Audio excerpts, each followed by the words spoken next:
En un mundo donde el caos y la historia se entrelazan, existe un rincón tranquilo. Donde las guerras se vuelven susurros, los gritos se apagan con el viento y el pasado se cuenta no para asustar sino para ayudarte a dormir. Ponte cómodo, respira profundo y si te gusta lo que escuchas, no olvides dejar tu like, suscribirte y dejar que las voces del pasado te acompañen esta noche, porque esta es otra de nuestras historias para dormir. Los vikingos, la leyenda viviente del norte. ¿Quiénes eran realmente los vikingos? Para muchos, su imagen está llena de mitos, hombres enormes, vestidos con pieles y cascos de cuernos, desembarcando de sus impresionantes barcos para saquear aldeas indefensas, arrasando con fuego y espada. Pero la verdad es mucho más profunda, compleja y fascinante. Los vikingos no solo fueron guerreros, sino también exploradores, comerciantes, artesanos y poetas.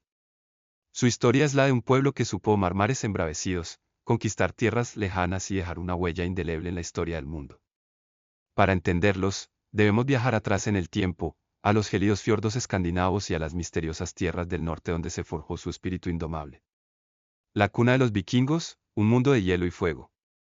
Los orígenes de los vikingos se encuentran en lo que hoy son Noruega, Suecia y Dinamarca. Estos territorios, cubiertos por montañas abruptas, densos bosques y costas recortadas por fiordos, ofrecían recursos abundantes, pero también un entorno duro y exigente. La vida allí estaba marcada por los inviernos largos y oscuros, y por veranos cortos pero intensos, cuando el sol parecía nunca ponerse. Este ambiente hostil forjó en los escandinavos una capacidad de resistencia y adaptación que sería clave en su expansión.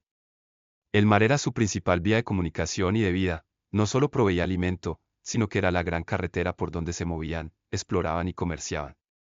Los pueblos nórdicos ya navegaban mucho antes del período vikingo, pero fue entre finales del siglo VIII y mediados del XI cuando su expansión alcanzó su máximo esplendor. Este período, conocido como la era vikinga, 793 a 1066 DC, transformó completamente la historia europea y del Atlántico Norte. Barcos, exploración y colonización.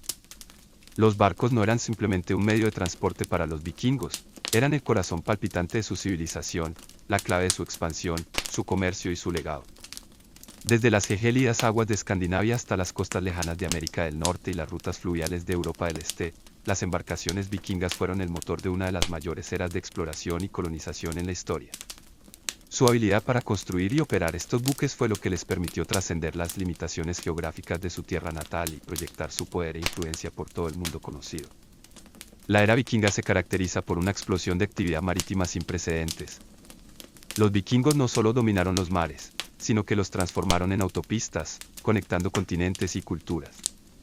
Sus expediciones no eran solo incursiones, eran viajes de descubrimiento, comercio, asentamiento y, en muchos casos, conquista. Los barcos les permitieron sortear los desafíos de la geografía escandinava, con sus montañas y fiordos, y les abrieron un mundo de oportunidades más allá de sus costas. No solo transportaban guerreros, sino también familias, ganado, herramientas y bienes comerciales. Eran granjas flotantes, mercados ambulantes y bases militares móviles, todo en uno. La capacidad de sus barcos para operar tanto en aguas poco profundas como en mar abierto fue una ventaja táctica inmensa. Podían remontar ríos para atacar ciudades tierra adentro y luego regresar rápidamente al mar para evadir la persecución. Esta versatilidad, combinada con la audacia de sus capitanes y tripulaciones, les permitió llevar su cultura, su idioma y sus genes a tierras lejanas. La exploración no era un fin en sí mismo, sino una necesidad impulsada por la creciente población, la búsqueda de nuevas tierras cultivables, el ansia de riqueza y el deseo de aventura. La colonización fue el paso lógico siguiente a la exploración. Una vez que encontraban tierras adecuadas, los vikingos establecían asentamientos, cultivaban la tierra, construían viviendas y, con el tiempo, integraban a las poblaciones locales o las desplazaban. Desde las islas del Atlántico Norte como Islandia y Groenlandia, hasta las fértiles tierras de Inglaterra, Irlanda y Normandía, los vikingos no solo visitaron, sino que se quedaron, dejando una huella duradera en la toponimia, el idioma y la cultura de las regiones que colonizaron. Su legado no se limita a los tesoros saqueados o las batallas libradas, reside también en las granjas, las ciudades y las rutas comerciales que establecieron, y en el espíritu de audacia y exploración que encarnaron sus legendarios barcos. Detalle técnico de los barcos: construcción, diseño, innovación naval. Los barcos vikingos, lejos de ser simples embarcaciones, fueron prodigios de la ingeniería naval de su época, el resultado de siglos de experiencia, observación y una profunda comprensión de los materiales y las fuerzas del mar. Su diseño no era accidental, sino el producto de una innovación constante que les permitió navegar, comerciar y luchar con una eficacia inigualable. La construcción de un barco vikingo era un proceso intensivo en mano de obra y recursos, que comenzaba con la selección cuidadosa de la madera. El roble era el material preferido por su durabilidad y resistencia, especialmente para la quilla y las tablas del casco. Los árboles se cortaban y se dividían longitudinalmente con cuñas, no se aserraban, lo que preservaba la veta natural de la madera y aumentaba su resistencia. Esto se conoce como hendidura tangencial. La característica más distintiva de la construcción vikinga era el casco trincado, klinkerbuit. En este método, las tablas del casco se superponían y se remachaban entre sí con remaches de hierro, creando una estructura ligera pero increíblemente fuerte y flexible. A diferencia de los barcos a tope, Karbelbuit, donde las tablas se unen a ras, el casco trincado permitía que el barco se flexionara con las olas, adaptándose a las fuerzas del mar en lugar de resistirlas rígidamente. Esta flexibilidad hacía que los barcos vikingos fueran extraordinariamente marineros en aguas tormentosas. Las juntas entre las tablas se calafateaban con lana de animal o musgo empapado en brea, asegurando la estanqueidad. El diseño de los barcos vikingos era el epítome de la versatilidad. Existían dos tipos principales. 1. Landskip, barcos largos o drakkar. Estos eran barcos de guerra, diseñados para la velocidad y el transporte rápido de tropas.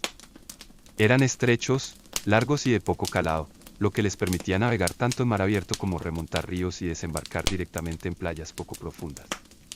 Tenían remos a lo largo de casi toda su longitud, además de una vela cuadrada central que proporcionaba la mayor parte de la propulsión en viajes largos.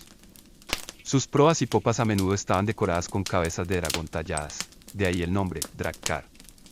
La flexibilidad de su casco les permitía alcanzar velocidades notables para la época, a menudo superando los 10 nudos. 2. Nar, barcos mercantes. Estos eran barcos de carga, más anchos, más cortos y con un mayor calado que los landskips. Su diseño priorizaba la capacidad de carga sobre la velocidad. Dependían principalmente de una gran vela cuadrada para la propulsión, y solo tenían unos pocos remos auxiliares. Eran robustos y capaces de transportar grandes cantidades de mercancías, animales y colonos a través del Atlántico. Su construcción trincada les confería la misma resistencia en el mar que a los barcos de guerra. La innovación naval vikinga no se limitaba a la construcción y el diseño general. Quilla central fuerte. Los vikingos fueron pioneros en el uso de una quilla robusta que se extendía a lo largo de todo el barco, proporcionando estabilidad direccional y la base para el mástil. Mástil desmontable.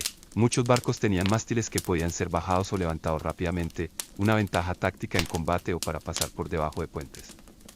Timón de popa lateral, o remo de dirección. Aunque no era un timón central moderno, el timón lateral, atado a estribor en la popa, ofrecía un control efectivo de la dirección. Sistemas de anclaje. Utilizaban anclas de hierro con cadena o cuerda, esenciales para detenerse en puertos o fondeaderos improvisados.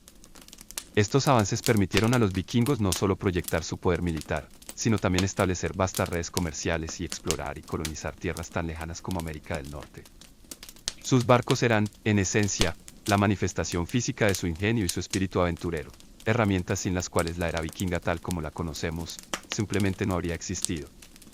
Navegación, técnicas, herramientas, orientación astronómica. La proeza de los vikingos en la navegación es uno de los aspectos más asombrosos de su legado. Sin los instrumentos modernos, ni siquiera la brújula magnética que llegó a Europa mucho después, los marineros nórdicos se las arreglaron para cruzar vastos océanos, encontrar pequeñas islas remotas y mantener el rumbo en condiciones a menudo extremas. Su éxito se basó en una combinación de conocimiento empírico acumulado, observación meticulosa de la naturaleza y el cielo, y el uso ingenioso de herramientas rudimentarias. Las técnicas de navegación vikingas eran principalmente visuales y basadas en la experiencia. En las rutas costeras, utilizaban la navegación de cabotaje, es decir, mantenían la vista de la tierra y se orientaban por puntos de referencia conocidos como montañas, cabos o formaciones rocosas.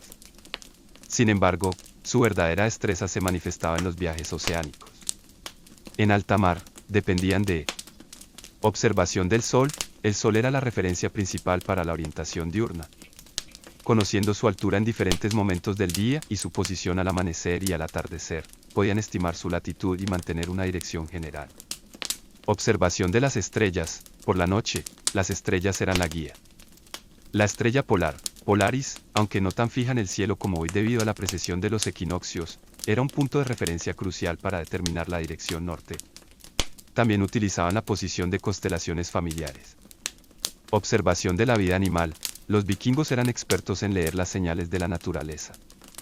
La presencia de aves marinas, gaviotas, frailecillos, podía indicar la proximidad de tierra, especialmente si volaban en una dirección constante por la mañana y regresaban por la noche. La aparición de ballenas también podía ser un indicio de aguas costeras ricas. Observación de las olas y las corrientes. Reconocían patrones de olas y el color del agua para identificar corrientes oceánicas, la proximidad de aguas poco profundas o la presencia de tierra bajo el horizonte.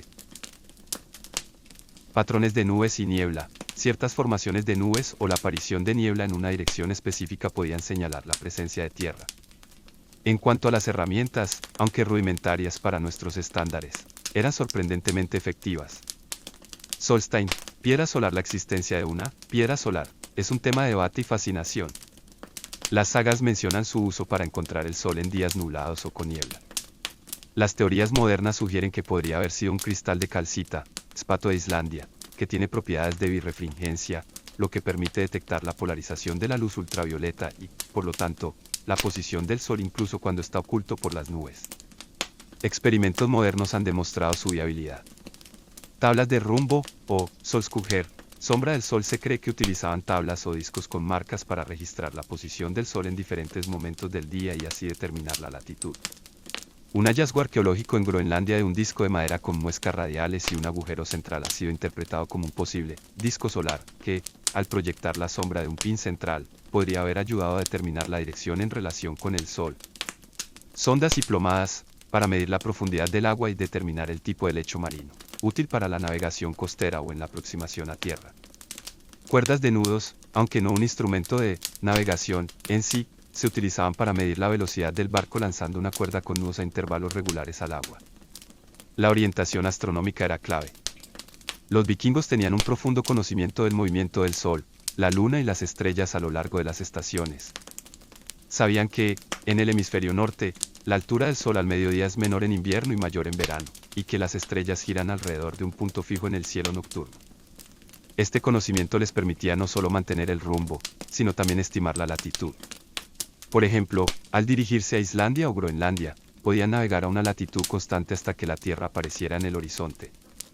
En esencia, la navegación vikinga era un arte que combinaba la ciencia de la observación con una profunda intuición forjada por generaciones de experiencia marítima. Su capacidad para dominar el vasto Atlántico Norte sin la tecnología moderna es un testimonio de su ingenio, su coraje y su inigualable conexión con el mar.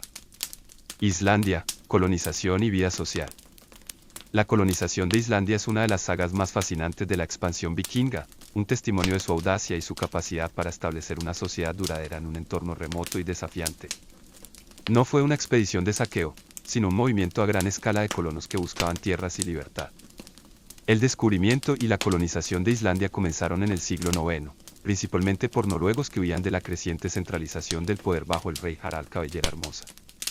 Las sagas, como el Landnámabók, libro de los asentamientos, narran cómo los primeros exploradores, como Nador y Garar Savarsson, avistaron la isla. El primer intento de colonización permanente se atribuye a Ingolf Ragnarsson, quien llegó a la isla alrededor del año 874 después de Cristo y fundó Reykjavik.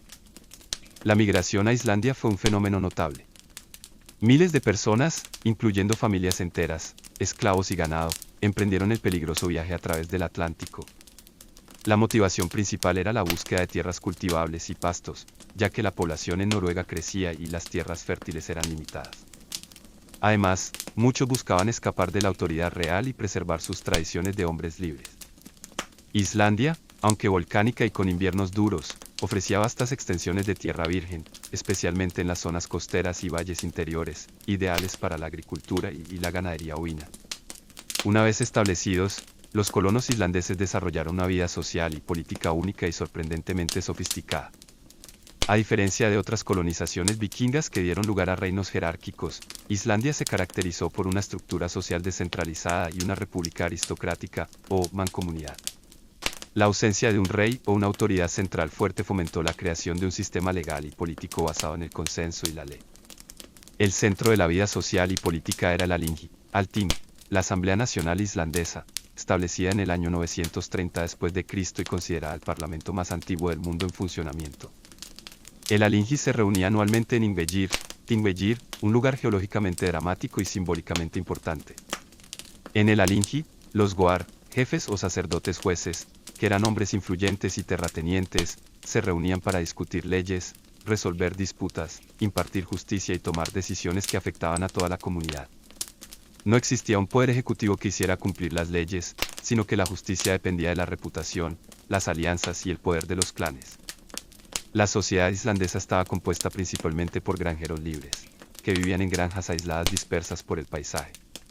La autosuficiencia era crucial, y cada granja era una unidad económica. La ganadería, especialmente de ovejas, caballos y vacas, era la base de su economía, complementada con la pesca y la caza. La escasez de madera obligó a los islandeses a innovar en la construcción, utilizando turba y piedra para sus viviendas. A pesar de su aislamiento geográfico, los islandeses mantuvieron vínculos con Escandinavia y Europa a través del comercio y los viajes. Desarrollaron una rica tradición oral, que culminó en la creación de las sagas islandesas, obras literarias únicas que narran la historia de las familias colonizadoras, sus conflictos, sus viajes y su forma de vida. Estas sagas, escritas siglos después de la colonización, son una fuente invaluable de información sobre la sociedad vikinga y la era vikinga en general. La colonización de Islandia no solo fue un hito en la expansión vikinga, sino también un experimento social y político que demostró la capacidad de este pueblo para crear una sociedad compleja y duradera en los límites del mundo conocido. Su legado sigue vivo en la cultura, el idioma y las instituciones de la Islandia moderna. Groenlandia, asentamientos y supervivencia. La colonización de Groenlandia por los vikingos fue un ambicioso, pero finalmente trágico, capítulo en la historia de su expansión atlántica. Representa un esfuerzo por establecerse en un entorno aún más inhóspito que Islandia, lo que puso a prueba la resiliencia y adaptabilidad de los colonos hasta sus límites. El descubrimiento de Groenlandia, o Tierra Verde, se atribuye a Erik el Rojo, un jefe noruego que había sido exiliado de Islandia por homicidio. Alrededor del año 982 después de Cristo, Erik exploró la costa suroeste de la isla y encontró áreas relativamente fértiles en los profundos fiordos, protegidas de los vientos árticos. Llamó a la tierra Groenlandia, Greenland, para atraer a colonos, un ingenioso, aunque engañoso, truco de marketing para el marketing. Los asentamientos se establecieron a partir del 985 después de Cristo, cuando Erik el Rojo lideró una flota de 25 barcos desde Islandia, aunque solo 14 llegaron a su destino. Se fundaron dos asentamientos principales, el asentamiento oriental, Eystrivik, el más grande y próspero, cerca del actual Qaqortoq, y el asentamiento occidental, Vestrivik, más pequeño y ubicado más al norte, cerca del actual Nuuk. En su apogeo, la población de Groenlandia vikinga se estima que fue de entre 2.000 y 5.000 personas, viviendo en cientos de granjas dispersas por los fiordos. La supervivencia en Groenlandia dependía de una delicada combinación de agricultura, ganadería y recursos marinos. Los colonos criaban ganado vacuno, ovejas y cabras en las limitadas áreas de pastoreo, cultivaban cebada donde era posible y complementaban su dieta con la caza de focas, renos y aves marinas. Sin embargo, a diferencia de Islandia, la dependencia de los recursos marinos, especialmente las focas y, en menor medida, las morsas, por su marfil y piel, era mucho mayor y crucial para su subsistencia. La sociedad groenlandesa era similar a la islandesa en su estructura, con granjeros libres y jefes influyentes. Mantuvieron vínculos religiosos con Europa, construyendo iglesias y estableciendo un obispado. El comercio era vital para su supervivencia, exportaban marfil de morsa, pieles y grasa de foca a Europa a cambio de madera, que escaseaba en Groenlandia, hierro y otros bienes esenciales que no podían producir localmente. Sin embargo, los colonos vikingos de Groenlandia enfrentaron desafíos formidables que eventualmente los llevarían a su desaparición. Cambio climático. El comienzo de la pequeña edad de hielo a partir del siglo XIII trajo temperaturas más frías, lo que acortó las estaciones de crecimiento, congeló los fiordos durante más tiempo, dificultando la navegación y la caza, y redujo la productividad agrícola. Agotamiento de recursos. La sobreexplotación de pastos y el cambio climático pudieron haber llevado a la degradación del suelo y una menor producción de alimentos. Disminución del comercio. La demanda de marfil de morsa disminuyó con la llegada de marfil de elefante de África, lo que redujo la importancia comercial de Groenlandia y sus conexiones con Europa. Conflicto con los Inuit. Los colonos nórdicos coexistieron, a menudo tensamente, con los Thule, ancestros de los Inuit modernos, un pueblo indígena que estaba mucho mejor adaptado al entorno ártico. Hay evidencias de conflicto y posiblemente de intercambio cultural, pero los inuit pudieron haber competido por los mismos recursos de caza. Falta de adaptación, a diferencia de los inuit, que tenían una dieta basada principalmente en la caza marina. Los nórdicos persistieron en un modelo de vida más dependiente de la ganadería, a pesar de las condiciones cambiantes. Los últimos registros de los asentamientos vikingos en Groenlandia datan de principios del siglo XV. Para mediados del siglo XV, los asentamientos habían desaparecido por completo, dejando atrás solo ruinas de granjas, iglesias y cementerios. La historia de Groenlandia es un recordatorio sombrío de cómo incluso las sociedades más resistentes pueden sucumbir a la combinación de factores ambientales, económicos y sociales, destacando los límites de la adaptación cultural en un entorno extremo. Vinland, viaje a América y significado histórico.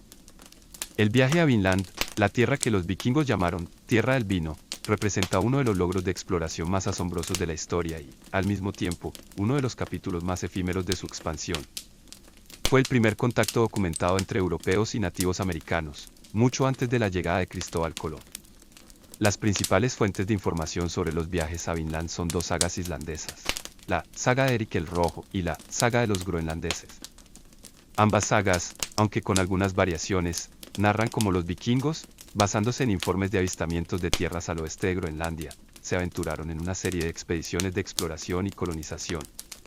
El descubrimiento de la América del Norte continental se atribuye a Harnir Holson, un comerciante islandés que, alrededor del año 986 después de Cristo, se desvió de su curso mientras navegaba de Islandia a Groenlandia.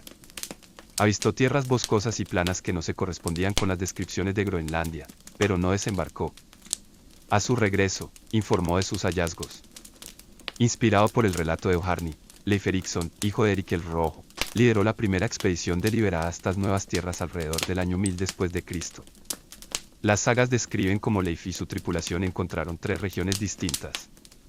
1. Ejuland, tierra de piedras planas, probablemente el actual Baffin Island en Canadá, una tierra rocosa y glaciar. 2. Markland, tierra de bosques, posiblemente Labrador, una región boscosa, valiosa por sus recursos madereros que escaseaban en Groenlandia.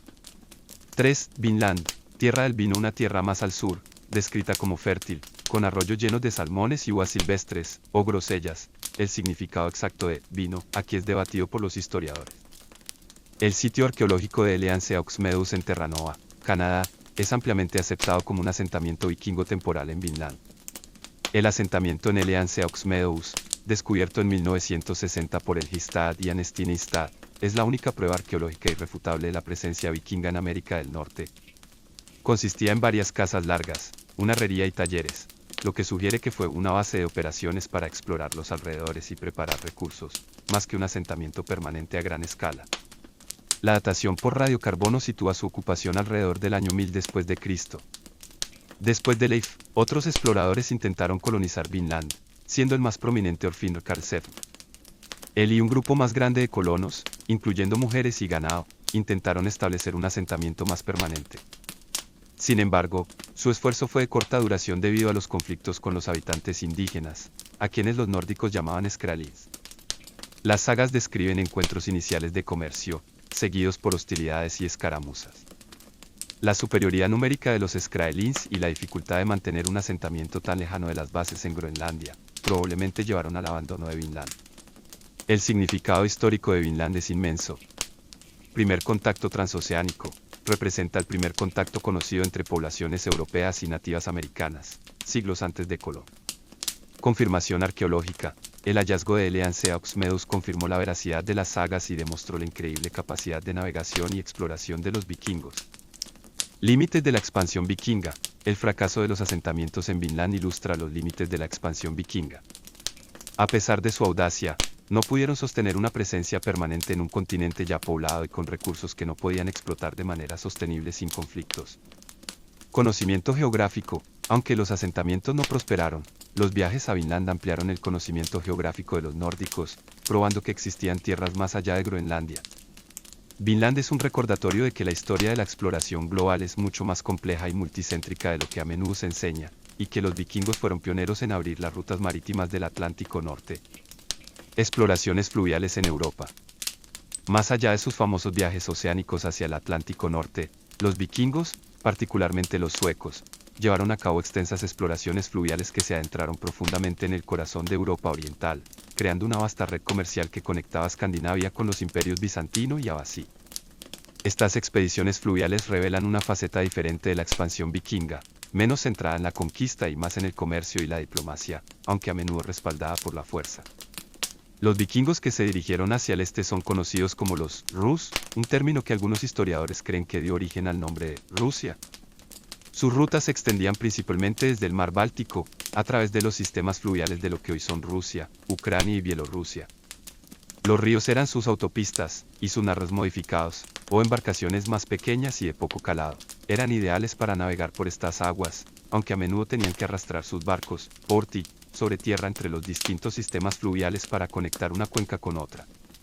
Las principales rutas fluviales que explotaron incluían 1. La ruta del Volga, esta fue la ruta más importante y rentable. Comenzaba en el Golfo de Finlandia o el lago Ladoga, subía por el río Neva hasta el lago Ladoga, y luego por el río Volkhov hasta el lago Ilmen y el río Lovat. Desde allí, los rusos arrastraban sus barcos hasta el río Volga, que los llevaba hasta el mar Caspio. Esta ruta les permitía acceder directamente a los mercados del califato así, donde intercambiaban pieles, ámbar, miel, cera y esclavos por plata, en forma de dirhams de plata, seda y especias. Se han encontrado vastos tesoros de monedas árabes en Escandinavia, lo que atestigua la riqueza de este comercio. Ciudades como Aldeyhurb, Staraya Ladoga y Omgar, Novgorod, surgieron como importantes centros comerciales en esta ruta. 2. La ruta del Dnieper, o ruta de los varegos a los griegos. Esta ruta también comenzaba en el Golfo de Finlandia, pasando por el lago Ladoga y el río Volkhov, pero luego continuaba hacia el sur por el río Lovat, con un importante arrastre hasta el río Dnieper.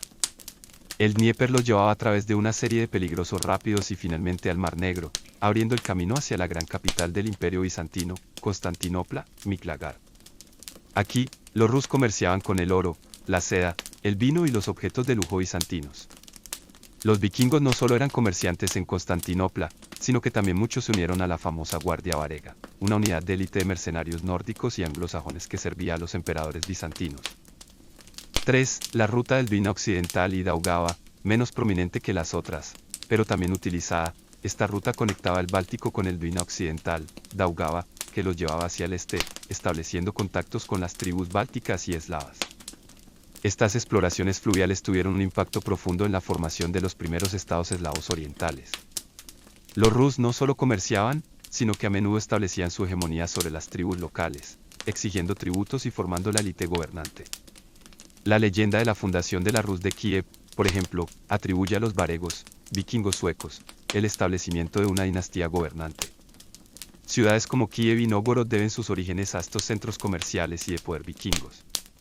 Además de las rutas orientales, los vikingos daneses y noruegos también utilizaron los ríos de Europa occidental, como el Sena, el Loira, el Támesis, el Rin y el Elba, para sus incursiones y el establecimiento de bases temporales. Estos ríos les permitían penetrar en el interior de los reinos francos y anglosajones, llevando el saqueo y la exigencia de tributos, Danegeld, a ciudades que de otro modo habrían estado seguras. En resumen, las exploraciones fluviales de los vikingos revelan su versatilidad y adaptabilidad. No solo eran marineros de océanos abiertos, sino también maestros de los sistemas fluviales, lo que les permitió establecer redes comerciales vastas y duraderas y dejar una huella indeleble en la geografía política y cultural de Europa Oriental, sentando las bases de lo que se convertiría en la Rusia moderna. Religión, mitología y rituales. La religión y la mitología eran el tapiz que tejía la vida vikinga, una fuerza omnipresente que imbuía de significado cada acción, desde el cultivo de la tierra hasta la feroz batalla. Lejos de ser un mero conjunto de creencias, era un sistema vivo que explicaba el mundo, la existencia humana, el destino y el cosmos en su totalidad. Esta cosmovisión nórdica, vibrante y compleja, se transmitía principalmente a través de la tradición oral, en forma de poesía épica, sagas y relatos, que nos han llegado gracias a la labor de escribas medievales, especialmente en Islandia. A diferencia de las religiones monoteístas que se extendían por Europa en ese momento, la fe nórdica era politeísta, con un panteón de dioses y diosas que representaban diversas fuerzas de la naturaleza, aspectos de la vida humana y arquetipos cósmicos. Estos dioses no eran distantes e inmaculados, tenían defectos, pasiones, luchaban y a veces incluso morían, lo que los hacía profundamente identificables con la experiencia humana. Las historias sobre ellos, recogidas en las edas poética y en prosa, no solo eran entretenimiento, sino también enseñanzas morales, guías para la vida y explicaciones de fenómenos naturales. Los vikingos no tenían templos dedicados y elaborados como los que asociamos con otras religiones de la antigüedad. En cambio, sus lugares de culto eran a menudo claros en bosques, manantiales, montículos o simples altares de piedra. La religión se vivía en el día a día, en los juramentos por anillos sagrados, en las bendiciones de las cosechas, en las ofrendas antes de los viajes, y en los rituales previos a la batalla.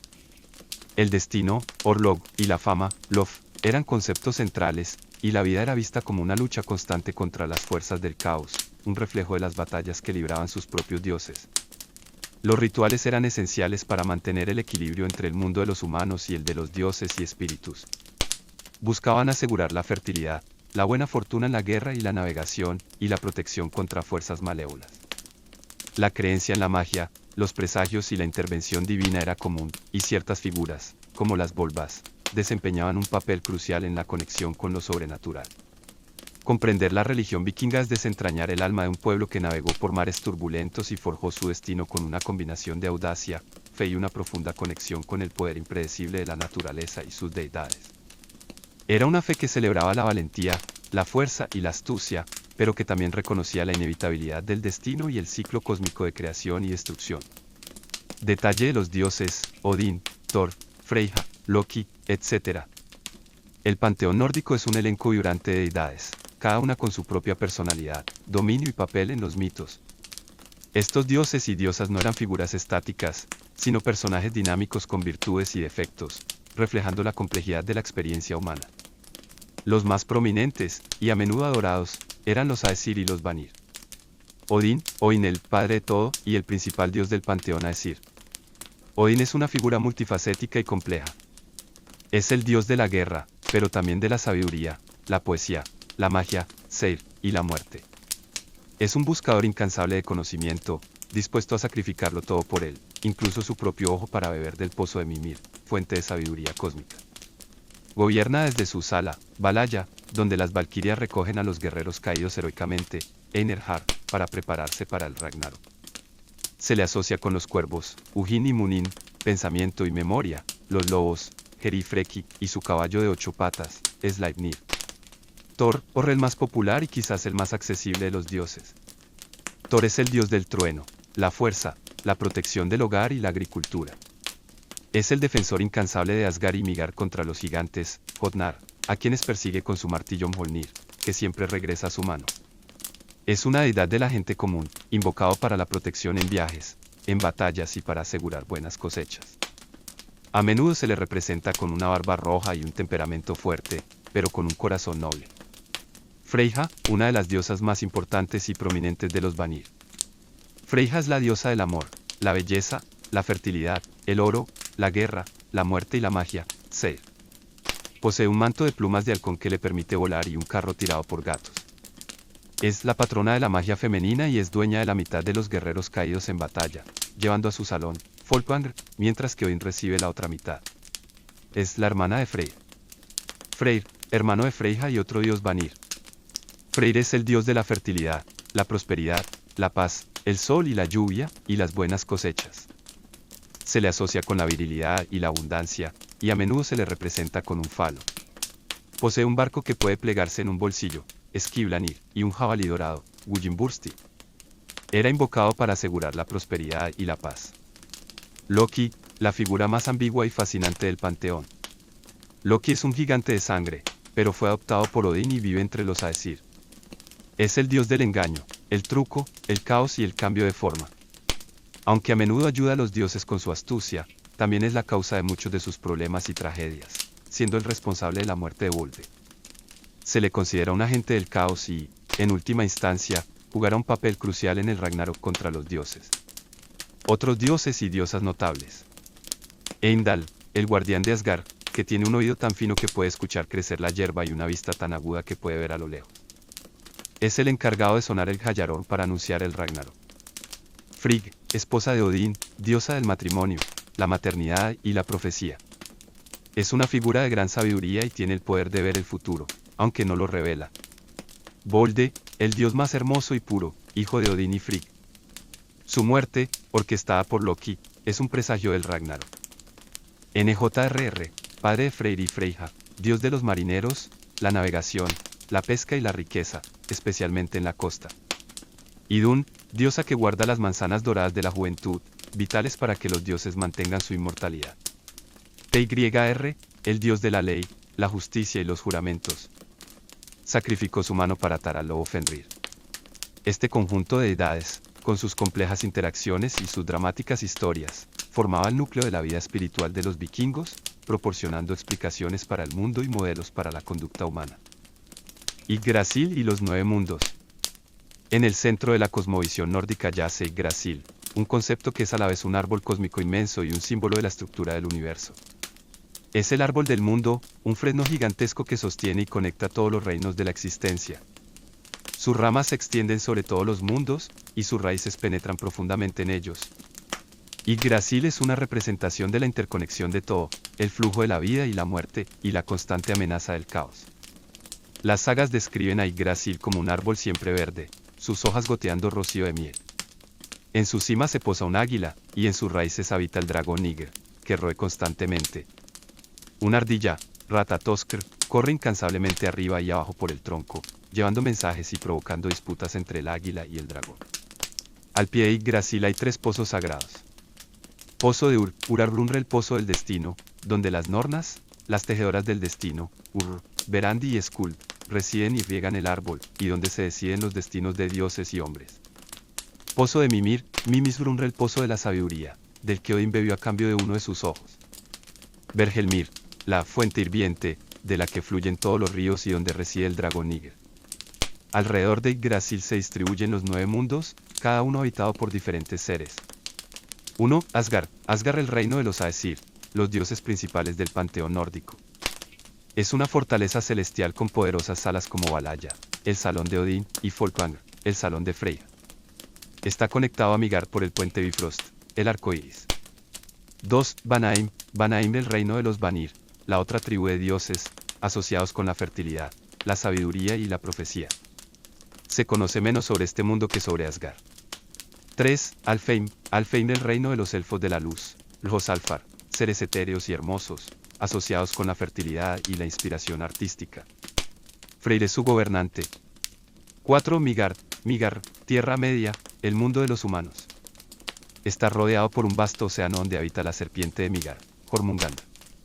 Es el mundo que los dioses protegen y donde la humanidad vive su destino. 5. Jotunheim. Jotunheim, el reino de los gigantes, Jotnar, las fuerzas primordiales del caos y la destrucción. Es un lugar rocoso, desolado y frío, en constante conflicto con Asgard y Midgard. 6. Svartalfheim. Svartalfheim, el reino de los elfos oscuros, Svartalfar, a menudo asociados con los enanos o los Dvergar, hábiles artesanos y herreros que viven bajo tierra. 7. Niavellir. Niavellir, a veces considerado sinónimo de Svartalfheim, o como un reino subterráneo donde residen los enanos y se guardan sus tesoros. 8. Niflheim. Niflheim, el mundo de la niebla, o mundo oscuro. Es el reino primordial del hielo, la niebla y la oscuridad, y uno de los 2 mundos originales de los que surgió toda la vida, el otro es Muspelheim. Es extremadamente frío y es donde se cree que reside Leim. 9. Muspelheim. Muspelheim, el mundo del fuego. Es el reino primordial del fuego y el calor, habitado por gigantes de fuego, siendo Surtr su gobernante. De la interacción entre el hielo de Niflheim y el fuego de Muspelheim surgió la vida en el inicio de los tiempos. La relación entre estos mundos no es estática, las criaturas viajan entre ellos, y el destino de uno afecta a los demás. Yggdrasil mismo no es invulnerable, está en constante amenaza por el dragón Ygr y otras criaturas que lo roen, simbolizando la naturaleza cíclica de la existencia y la inevitabilidad de su fin en el Ragnarok. Este árbol cósmico es, por lo tanto, la columna vertebral de la realidad nórdica, un símbolo de orden y conexión frente al caos primordial. Profecías como el Ragnarok. En el corazón de la mitología nórdica yace la poderosa y ominosa profecía del Ragnarok, el destino de los dioses, o el crepúsculo de los dioses. A diferencia de muchas otras cosmologías que terminan en un paraíso eterno o un juicio final definitivo, la visión nórdica es la de un ciclo cósmico de destrucción y renacimiento. El Ragnarok no es el fin absoluto, sino un cataclismo apocalíptico que marca el fin de una era y el comienzo de otra. La profecía del Ragnarok se detalla principalmente en la Voluspa, profecía de la Volva, en la Edda poética, donde una Volva, vidente, le revela a Odín los eventos pasados, presentes y futuros del cosmos. Los signos que preceden al Ragnarok son una serie de calamidades y augurios, que incluyen la muerte de Volde, el dios más hermoso y puro, cuya muerte accidental, aunque instigada por Loki, es el primer gran presagio de la ruina de los dioses. Su fallecimiento rompe el equilibrio cósmico. Fimbulvetr, el invierno Fimbul, un invierno de 3 años sin veranos, que sumerge al mundo en un frío gélido y precede al colapso de la moral y la civilización humana. Los lazos familiares se rompen, y la guerra y la anarquía se extienden. La liberación de los monstruos, los hijos de Loki, el lobo Fenrir, la serpiente gigante Jormungandr, la serpiente de Midgard, y la gobernante del inframundo El, se liberarán de sus cadenas y confinamientos para unirse a las fuerzas del caos. El sol y la luna devorados, los lobos Skoll y Ati finalmente alcanzarán y devorarán el sol y la luna, sumiendo al mundo en la oscuridad. El sonido del Hayaror, Heimdall, el guardián de Asgard, soplará su cuerno, Hayaror, una señal para que los dioses se preparen para la batalla final. El clímax del Ragnarok es una batalla épica y devastadora en el campo de Vigrid. Los dioses Aesir y Vanir, junto con los Einherjar, guerreros caídos de Valhalla, se enfrentarán a las fuerzas del caos, los gigantes de hielo, Jotnar, los monstruos de Loki, los gigantes de fuego de Muspelheim liderados por Surtr, y los ejércitos de él. Durante esta confrontación, muchos de los dioses más importantes encontrarán su fin. Odin será devorado por el lobo Fenrir. Thor matará a Jormungandr, pero morirá poco después a causa del veneno de la serpiente. Freyr caerá ante Surtr. Tygriegr matará al perro Garmr, pero morirá por sus heridas. Loki y Heimdall se matarán mutuamente en combate. Surtr extenderá el fuego por el mundo, consumiendo a Yggdrasil y a todos los reinos. El mundo será engullido por las llamas y luego sumergido bajo el agua, un cataclismo total. Sin embargo, el Ragnarok no es el fin absoluto. La profecía concluye con una visión de renacimiento.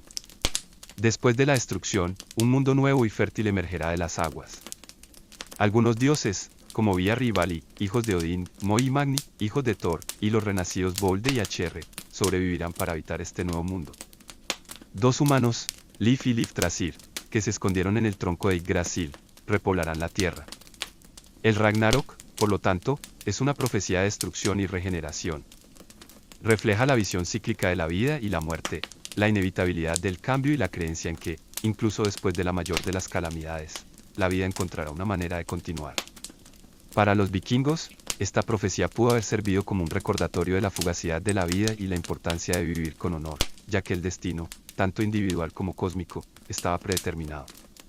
Ritual del Blot y sacrificios. El Blot era la ceremonia ritual más importante en la religión nórdica antigua, una práctica comunitaria centrada en establecer y mantener una relación armoniosa con los dioses y las fuerzas sobrenaturales. La palabra Blot significa sacrificio o fortalecimiento, y su propósito principal era precisamente fortalecer los lazos entre los humanos y lo divino, buscando la prosperidad, la protección y la victoria. Los Blot no eran eventos cotidianos, sino que se realizaban en fechas significativas del calendario, a menudo marcando los cambios de estación o momentos cruciales para la comunidad. Midwinter Blot, Yule celebrado en pleno invierno para asegurar el regreso del sol y la fertilidad de la tierra.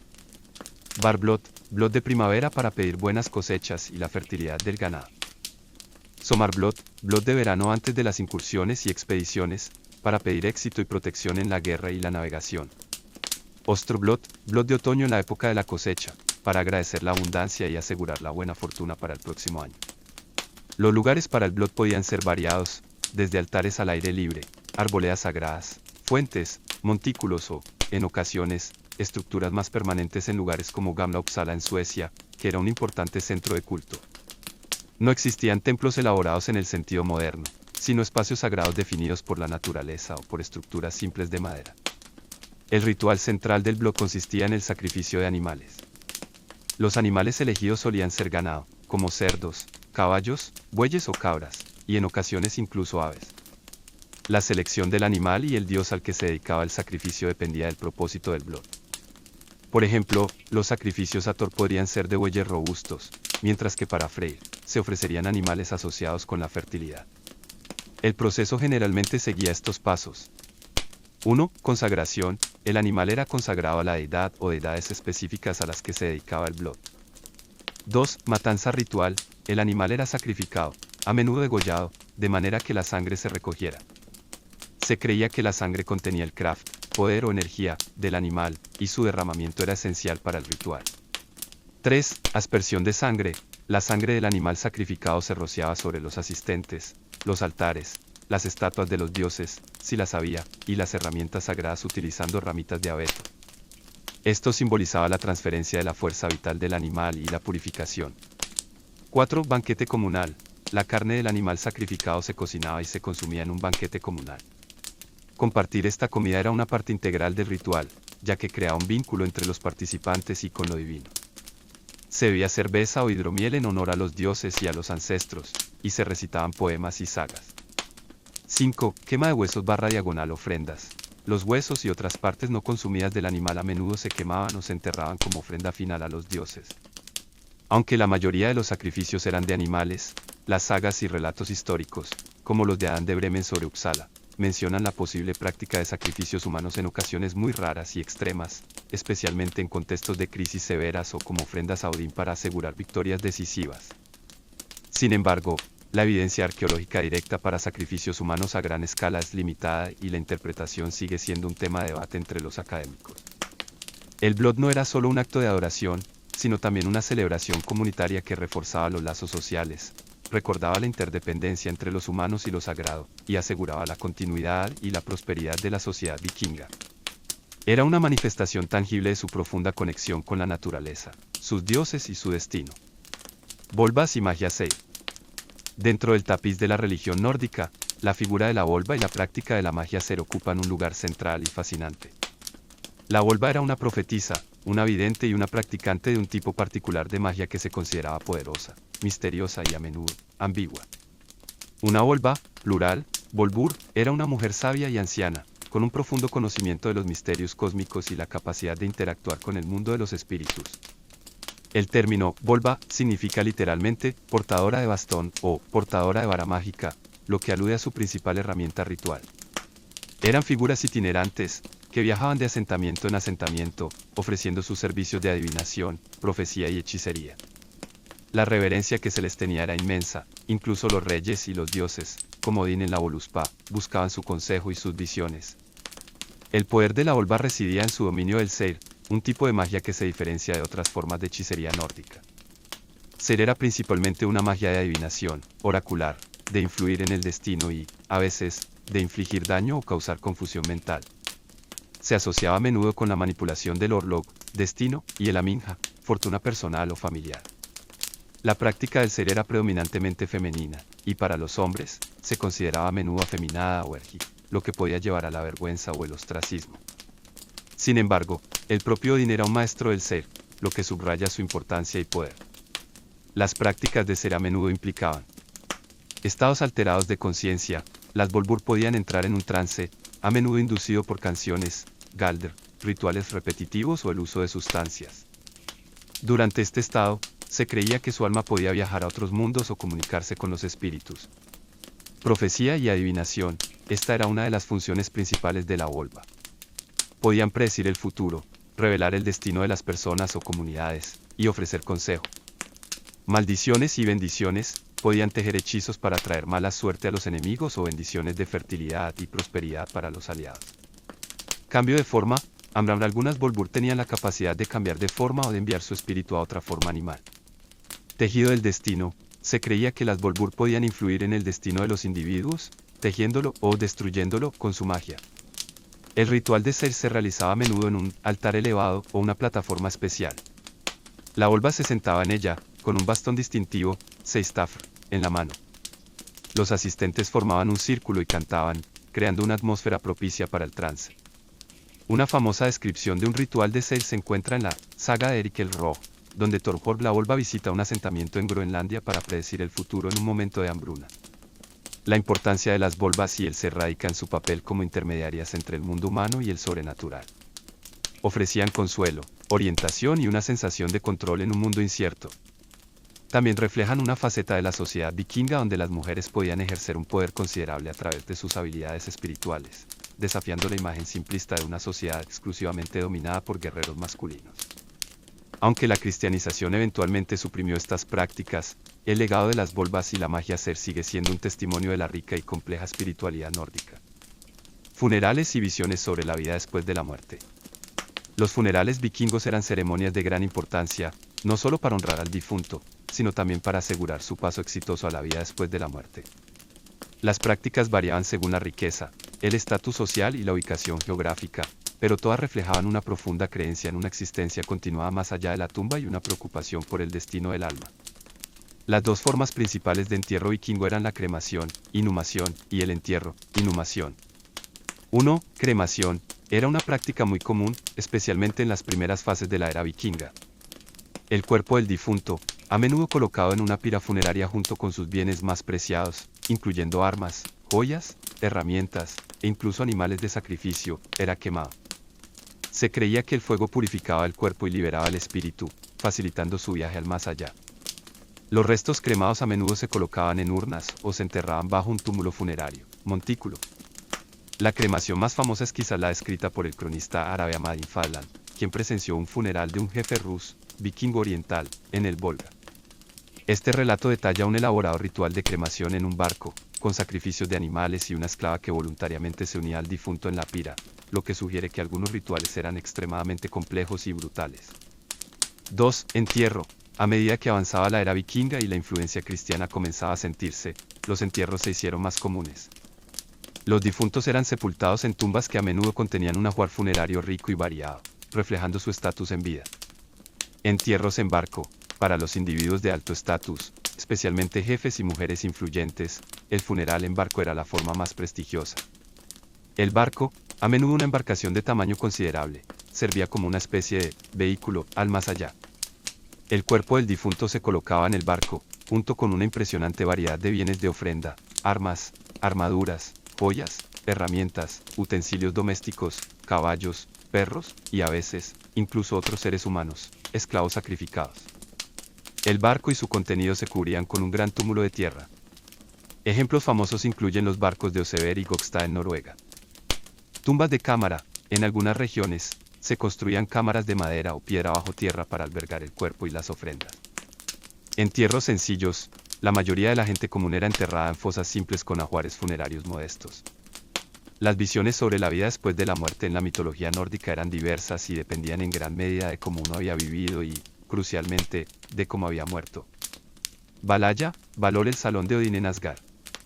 Estaba reservado para los guerreros caídos gloriosamente en batalla, Einherjar. Las valquirias los recogían y los llevaban a Valhalla, donde pasaban la eternidad festejando, entrenando y preparándose para el Ragnarok. Era el destino más deseado para un guerrero vikingo. Folkvangr, el salón de la diosa Freyja. La mitad de los guerreros caídos en batalla eran llevados a Folkvangr, lo que indica que Freyja también tenía un papel importante en el destino de los muertos en combate. El reino de los muertos comunes, aquellos que no murieron en batalla o que fallecieron por enfermedad o gobernado por la diosa El, hija de Loki, Elem era un lugar frío y sombrío, pero no necesariamente un lugar de tormento. Era simplemente el destino para la mayoría de los difuntos. Otros destinos, algunas sagas y poemas insinúan otros posibles destinos, como unirse a NJR en su reino para los marineros ahogados, o continuar en el túmulo familiar como un Augui, morador de túmulo, un espíritu que guardaba su tesoro. El propósito de los ajuares funerarios era asegurar que el difunto tuviera todo lo necesario para su viaje y su existencia en el más allá. Las armas eran para el guerrero, las herramientas para el artesano, las joyas para el adorno, y los animales para el transporte o el alimento. Los funerales vikingos eran, por lo tanto, una afirmación de la continuidad de la vida y una expresión de respeto por el viaje del difunto hacia su destino final en el cosmos. Sociedad y cultura cotidiana. La sociedad vikinga, a menudo reducida en la imaginación popular a incursiones y batallas, era en realidad un tapiz complejo de interacciones humanas, leyes, tradiciones y una rica cultura material. La vida cotidiana de los vikingos estaba profundamente arraigada en un entorno desafiante y en una estructura social que definía los roles y el estatus de cada individuo. Lejos de ser un caos anárquico, existía un orden social y legal que, aunque diferente al nuestro, proporcionaba estabilidad y reglas para la convivencia. La granja familiar era el núcleo de la sociedad, una unidad autosuficiente donde se producían alimentos, ropa y herramientas. La vida giraba en torno a los ciclos de las estaciones, la siembra y la cosecha, la cría del ganado, la pesca y la caza, y los largos inviernos pasados en el interior, dedicados a la artesanía y al mantenimiento. La cohesión social no solo se basaba en la familia extendida, sino también en las asambleas, things, donde los hombres libres se reunían para discutir asuntos importantes, resolver disputas y hacer cumplir la ley. La cultura material de los vikingos era funcional pero a menudo adornada con un arte intrincado, desde los detalles de sus barcos hasta las joyas y los objetos cotidianos. Su vestimenta, aunque práctica, reflejaba el estatus y las modas de la época. La alimentación dependía en gran medida de los recursos locales, con un énfasis en la carne, el pescado, los cereales y los productos lácteos. El rol de las mujeres, a menudo subestimado, era vital para la supervivencia y el funcionamiento de la sociedad. Tenían derechos y responsabilidades significativos que las distinguían de sus contemporáneas en muchas otras culturas europeas. La niñez se caracterizaba por la dureza, pero también por el aprendizaje práctico y la transmisión de conocimientos de una generación a otra. Incluso en su aparente rusticidad, los vikingos encontraban tiempo para la celebración. Las festividades, marcadas por los cambios estacionales y los eventos religiosos, eran momentos de unión, banquetes, música y narración de historias.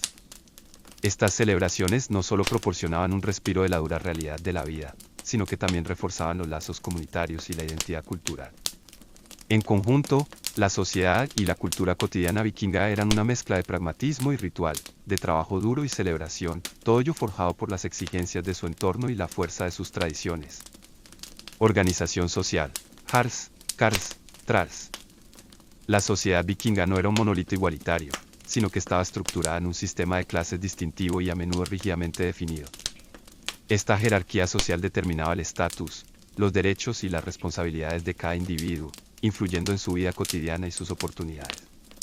Las tres clases principales, tal como se describen en poemas como la Ríxula, eran los Jarls, Karls y Thralls. En la cima de la pirámide social se encontraban los Jarls, condes o nobles. Estos eran la élite gobernante y terrateniente. Poseían grandes extensiones de tierra, dirigían los clanes y a menudo lideraban las incursiones y expediciones comerciales. Su riqueza provenía de la agricultura a gran escala, el comercio y, crucialmente, el saqueo y el tributo. Un Jarl no solo era un guerrero formidable, sino también un líder político y militar, con autoridad para convocar asambleas, administrar justicia y comandar hombres en batalla. Su estatus se manifestaba en sus vastas propiedades, sus lujosas viviendas, sus ricas vestimentas, y la posesión de objetos de valor como joyas de oro y plata, armas finamente elaboradas y, en ocasiones, barcos especialmente construidos. Los Jarls eran los principales patrocinadores de poetas, skalds y artesanos, y su prestigio se medía por su generosidad y su capacidad para acumular y distribuir riqueza. Debajo de los Jarls se encontraban los Karls, hombres libres. Esta era la clase más numerosa y el pilar fundamental de la sociedad vikinga. Los Karls eran agricultores independientes, artesanos y comerciantes. Eran propietarios de sus propias granjas, bondi o bondi para el cabeza de familia, trabajaban la tierra, criaban ganado y eran autosuficientes en gran medida. Lo que definía a un Karl era su libertad y sus derechos legales. Tenían el derecho y la obligación de portar armas, participar en las asambleas locales y regionales, things, y tenían derecho a ser compensados por agravios o buscar justicia en los tribunales. Aunque no eran tan ricos como los Jarls, un Karl próspero podía acumular una considerable fortuna y prestigio.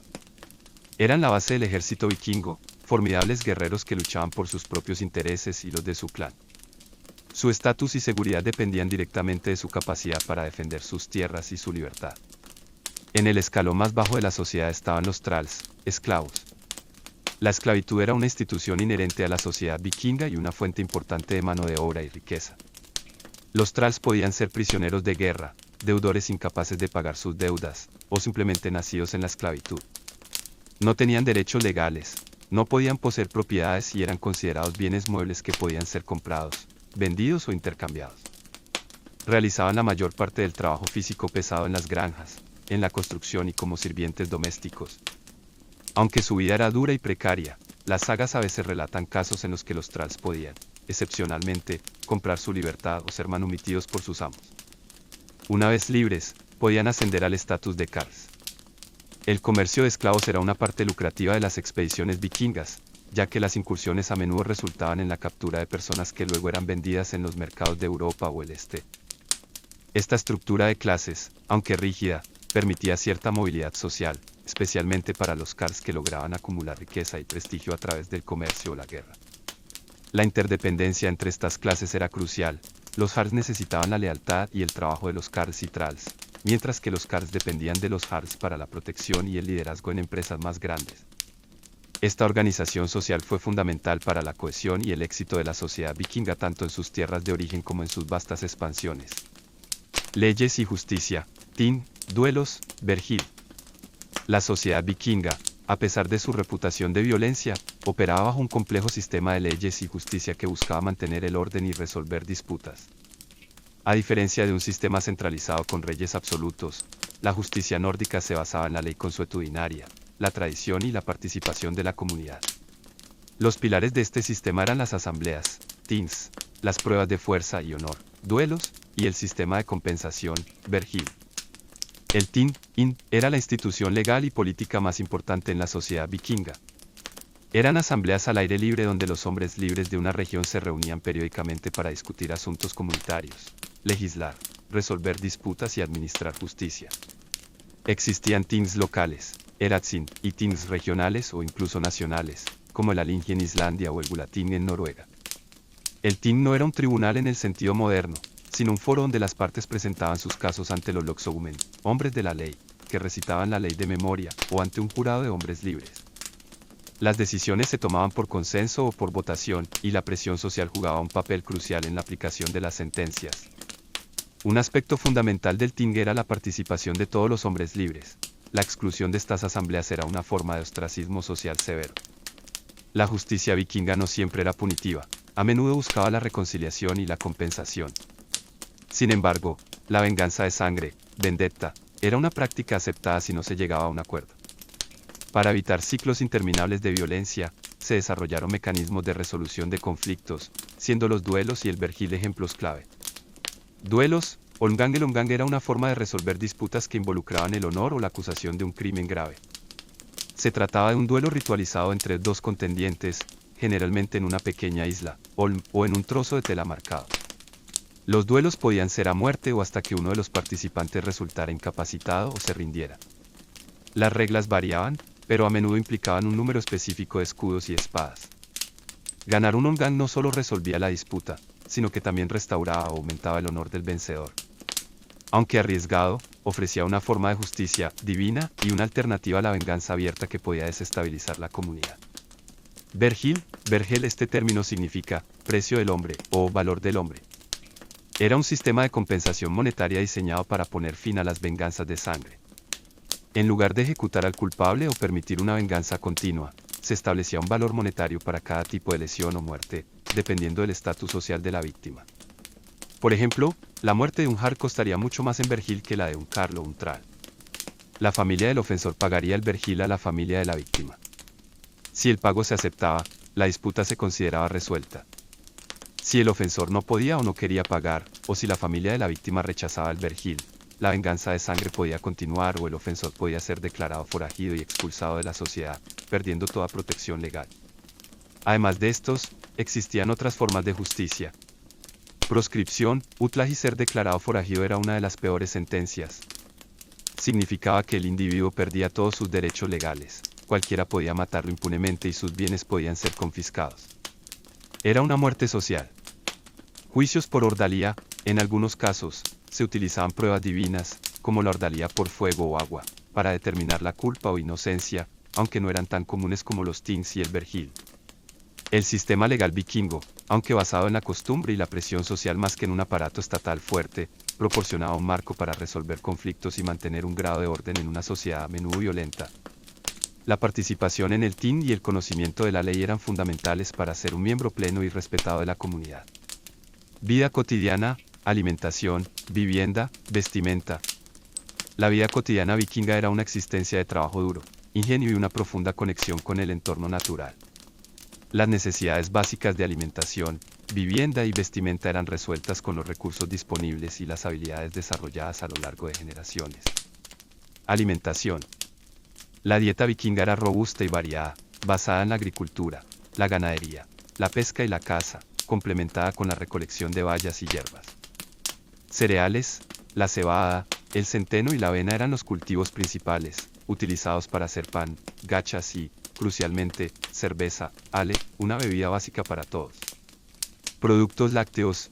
La leche de vacas, ovejas y cabras se transformaba en queso, suero de leche, mantequilla y SKYR, un producto lácteo similar al yogur, esenciales para la dieta. Carne. Las granjas criaban ganado vacuno, cerdos, ovejas y cabras. La carne era consumida fresca o conservada mediante salazón, ahumado o secado para los largos inviernos. La caza de animales salvajes como ciervos, alces, jabalíes y aves también contribuía a la dieta. Pescado. Dada su proximidad al mar y a los ríos, el pescado era una fuente vital de proteínas. El bacalao, el arenque y el salmón eran comunes, consumidos frescos o secados y salados para su conservación, como el stockfish.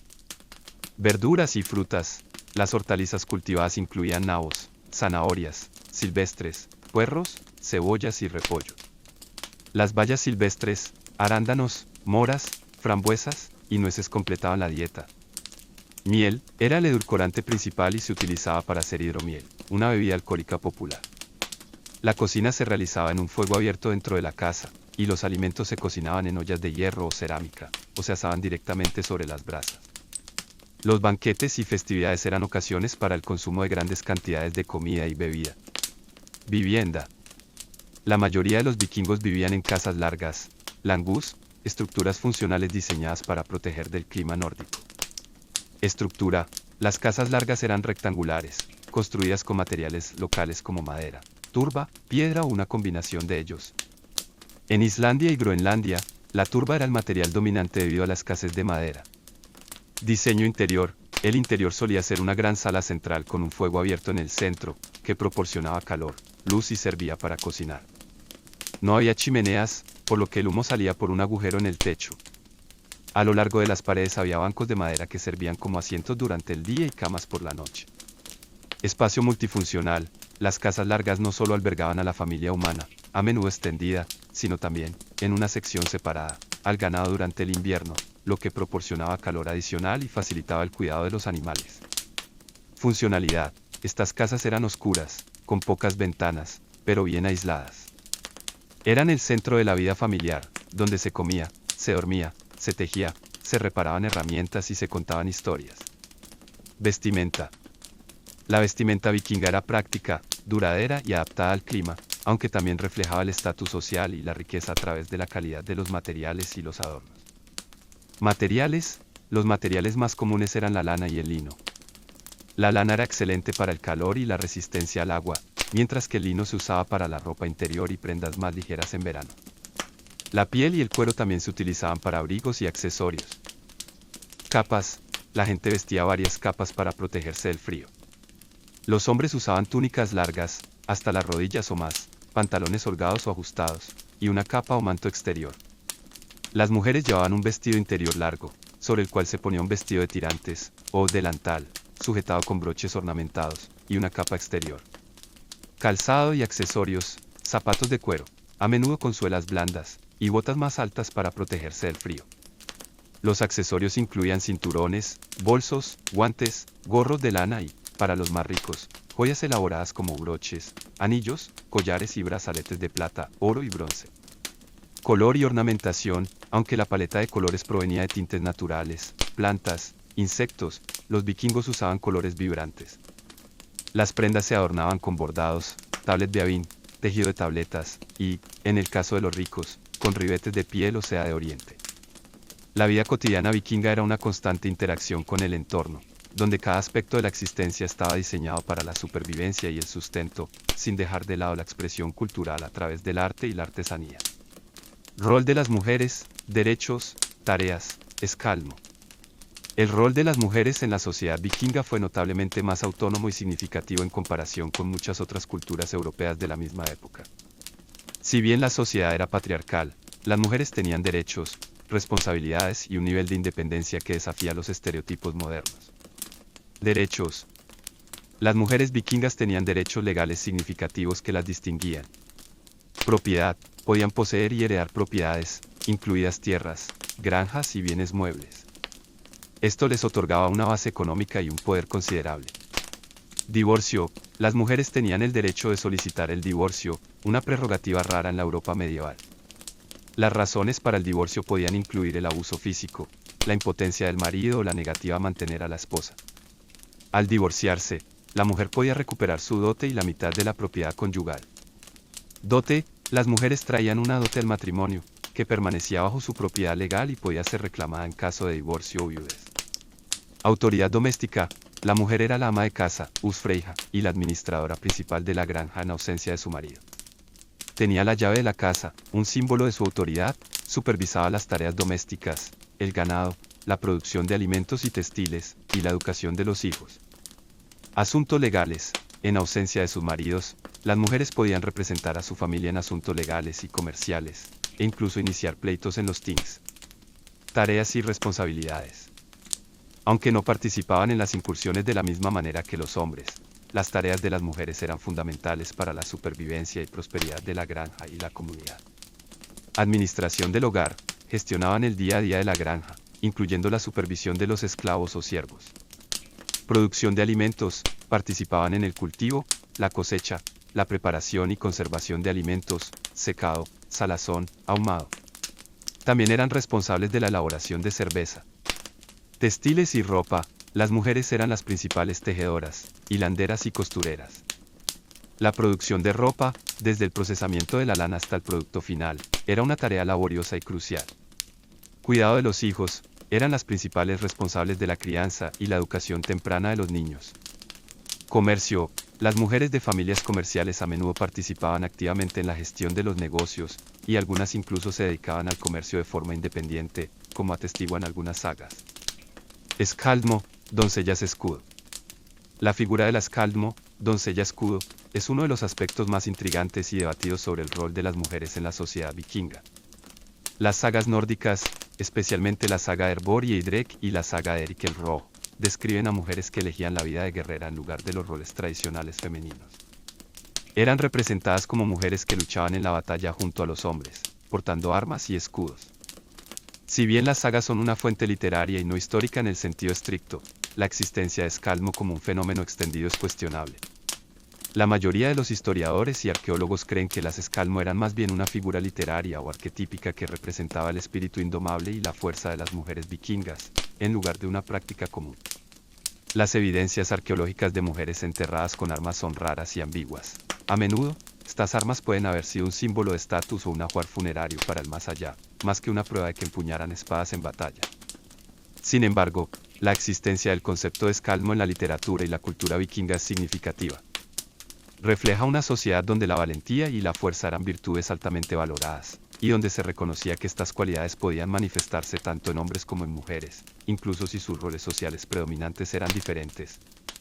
La imagen de la Escaldmo resalta la autonomía y la capacidad de las mujeres para desafiar las normas de género, al menos en la imaginación cultural.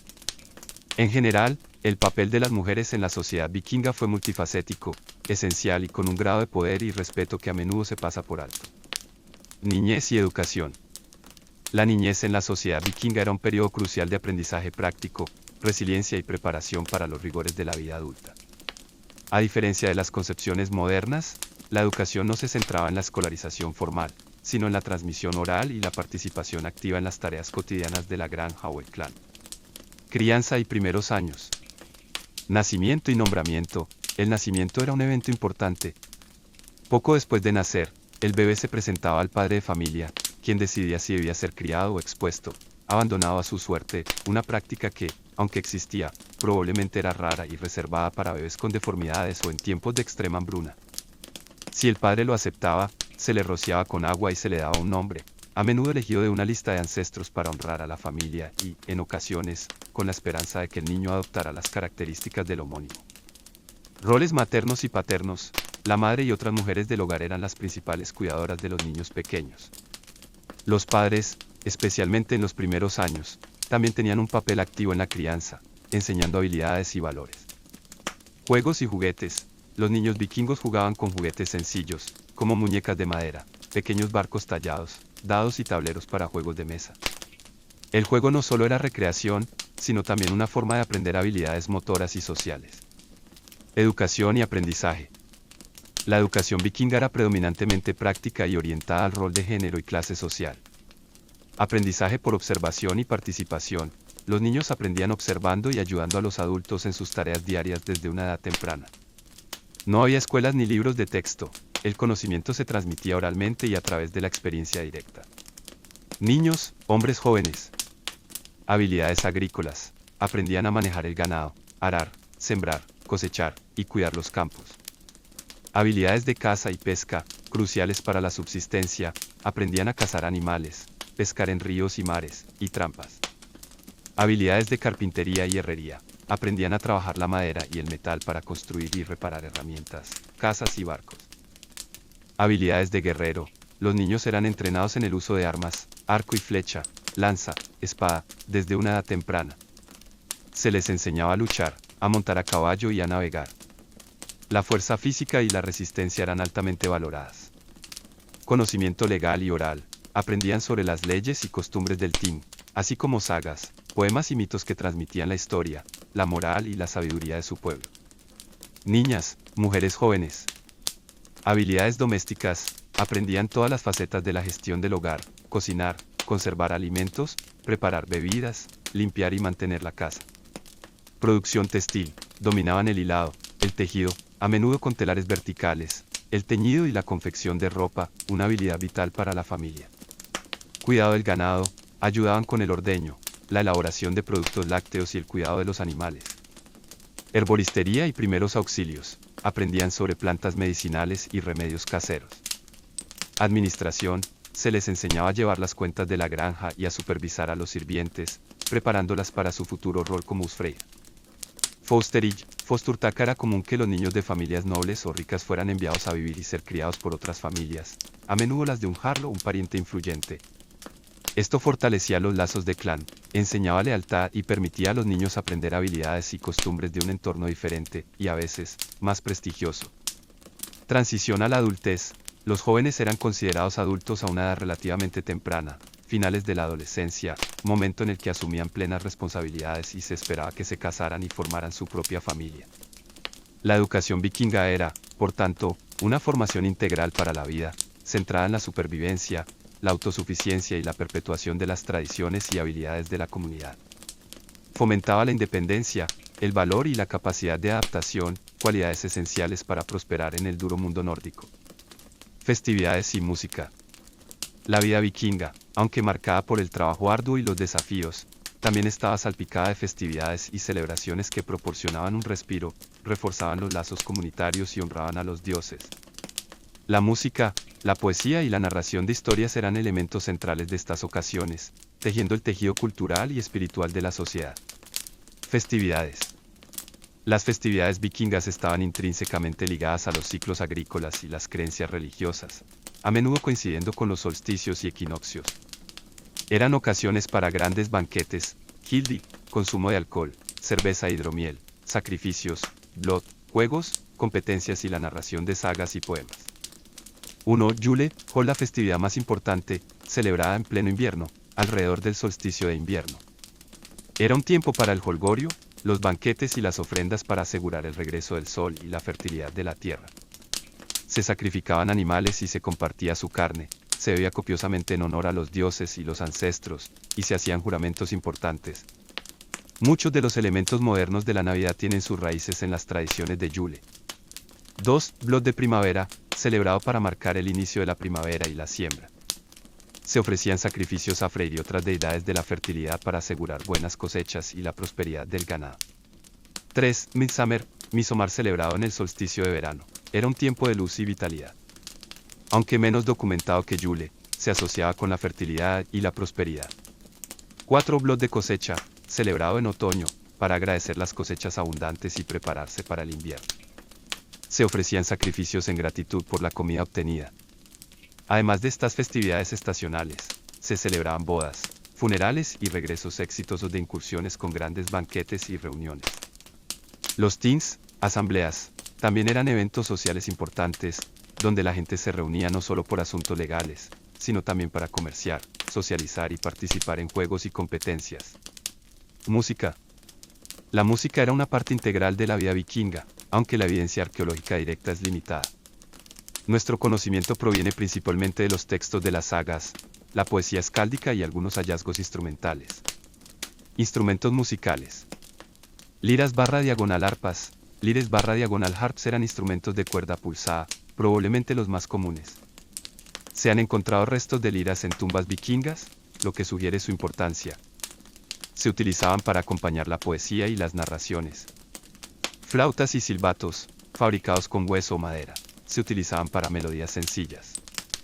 Cuernos de animales, utilizados como instrumentos de señalización o para producir sonidos profundos en rituales o celebraciones. Tambores, es probable que se utilizaran tambores de piel, aunque no se han conservado restos arqueológicos. Canto y poesía, Skaldskap, la voz humana era el instrumento más importante. Los skalds, poetas cortesanos, eran figuras de alto estatus que componían y recitaban poesía compleja, Skaldskap, a menudo alabando a los jefes, describiendo batallas o contando mitos. Su poesía se caracterizaba por intrincadas metáforas, kennings y aliteraciones. Las sagas también estaban llenas de canto y declamación de poesía. Música para la danza y el ritual. Aunque la evidencia es escasa, es probable que la música acompañara bailes rituales o celebratorios, así como los blot y otras ceremonias. Música en batalla. Los cuernos de guerra y los gritos podían usarse para intimidar al enemigo o para comunicarse en el campo de batalla. La música y las festividades eran esenciales para la cohesión social y la expresión cultural vikinga. Proporcionaban un escape de la monotonía y la dureza de la vida, celebraban los logros, honraban a los dioses y ancestros, y transmitían las ricas tradiciones orales de un pueblo que valoraba la valentía, la comunidad y la celebración de la vida. Economía, comercio y rutas. La economía vikinga, a menudo eclipsada por la imagen de sus incursiones, era en realidad un sistema dinámico y sorprendentemente sofisticado, impulsado por una vasta y compleja red de comercio que abarcaba desde el Atlántico Norte hasta el corazón de Asia. Lejos de ser meros saqueadores, los vikingos fueron comerciantes astutos y exploradores incansables que supieron aprovechar sus excepcionales habilidades de navegación para establecer y mantener rutas comerciales vitales, conectando mundos dispares y facilitando el intercambio de bienes, ideas y culturas. Su éxito económico no solo se basó en el botín de guerra, sino también en un floreciente intercambio de productos, el uso de monedas y un sistema de mercados que facilitó la prosperidad en sus asentamientos. La geografía escandinava, con sus recursos limitados en algunas áreas y la abundancia en otras, naturalmente impulsó la necesidad de comercio. La búsqueda de recursos que no estaban disponibles localmente, así como el deseo de bienes de lujo de tierras lejanas, motivaron gran parte de su expansión. Los barcos vikingos, versátiles y eficientes, eran la columna vertebral de esta economía, capaces de navegar por ríos poco profundos y por mares abiertos, transportando tanto bienes de alto valor como grandes volúmenes de mercancías. Esta intrincada red comercial no solo enriqueció a las élites vikingas, sino que también tuvo un profundo impacto en las regiones con las que interactuaron, desde la fundación de ciudades hasta la difusión de tecnologías y costumbres. El estudio de su economía revela una sociedad pragmática y adaptable, que supo transformar la aventura y la agresión en una fuente sostenible de riqueza y poder. El legado de su comercio aún puede verse en los hallazgos arqueológicos, que desvelan un mundo interconectado mucho antes de la era de los descubrimientos moderna. Red de comercio, rutas hacia el este, Rusia, Bizancio, sur y oeste. La red de comercio vikinga fue extraordinariamente extensa, abarcando gran parte del hemisferio norte y conectando culturas distantes. Sus rutas no solo eran caminos para el saqueo, sino arterias vitales para el intercambio de bienes e ideas, demostrando la audacia y el ingenio de los navegantes y comerciantes nórdicos. Rutas hacia el este, la Rus de Kiev y el mundo islámico y bizantino. Las rutas orientales fueron predominantemente operadas por los vikingos suecos, conocidos como los Rus. Utilizaron las vastas redes fluviales de Europa del Este para conectar el mar Báltico con el mar Caspio y el mar Negro. 1. La ruta del Volga, considerada la más lucrativa. Esta ruta comenzaba en los asentamientos vikingos en el mar Báltico, como Birka, Suecia, o Staraya Ladoga, Aldeikur, Rusia. Los comerciantes remontaban el río Neva hasta el lago Ladoga, luego el río Volkhov hasta el lago Ilmen y el río Lovar. Desde allí, realizaban portilles, arrastres de barcos por tierra, para conectar con las fuentes del río Volga. El Volga fluía hacia el sur, permitiéndoles llegar al mar Caspio. Esta ruta les abría el acceso directo al califato abasí y al mundo islámico, donde el principal producto de importación era la plata árabe, dirhams, fundamental para la economía vikinga. 2. La ruta del Dnieper, o ruta de los varegos a los griegos. Esta ruta también partía del Báltico, pero después de los lagos Ilmen y Ladoga, los comerciantes se dirigían hacia el sur por el Dnieper. Este río, aunque presentaba peligrosos rápidos, los famosos rápidos del Dnieper, conducía directamente al Mar Negro y, finalmente, a la gran metrópolis de Constantinopla, Miklagard, capital del Imperio Bizantino. Aquí, los vikingos intercambiaban bienes con los bizantinos y, a menudo, servían como mercenarios en la famosa Guardia Varega. Estas rutas orientales fueron cruciales para la formación de los primeros estados eslavos, como la Rus de Kiev, ya que los vikingos no solo comerciaban, sino que a menudo establecían puntos fortificados y gobernaban sobre las poblaciones locales. Rutas hacia el sur, Europa continental. Los vikingos daneses y, en menor medida, los noruegos, se centraron en las rutas comerciales y de saqueo hacia el sur, penetrando en el corazón de Europa continental. 1. Mar del Norte y ríos europeos. Utilizaron el Mar del Norte para llegar a las costas de Frisia, Sajonia y Francia. Desde allí, sus barcos de poco calado les permitían remontar ríos importantes como el Sena, el Loira, el Rin y el Elba. Esto les dio acceso a los mercados y riquezas de los reinos francos, que eran ricos en plata, vino, sal y textiles. Ciudades como Dorestad, Frisia, y Kentovic, Francia, fueron importantes centros comerciales, a menudo atacados y luego usados como bases por los vikingos.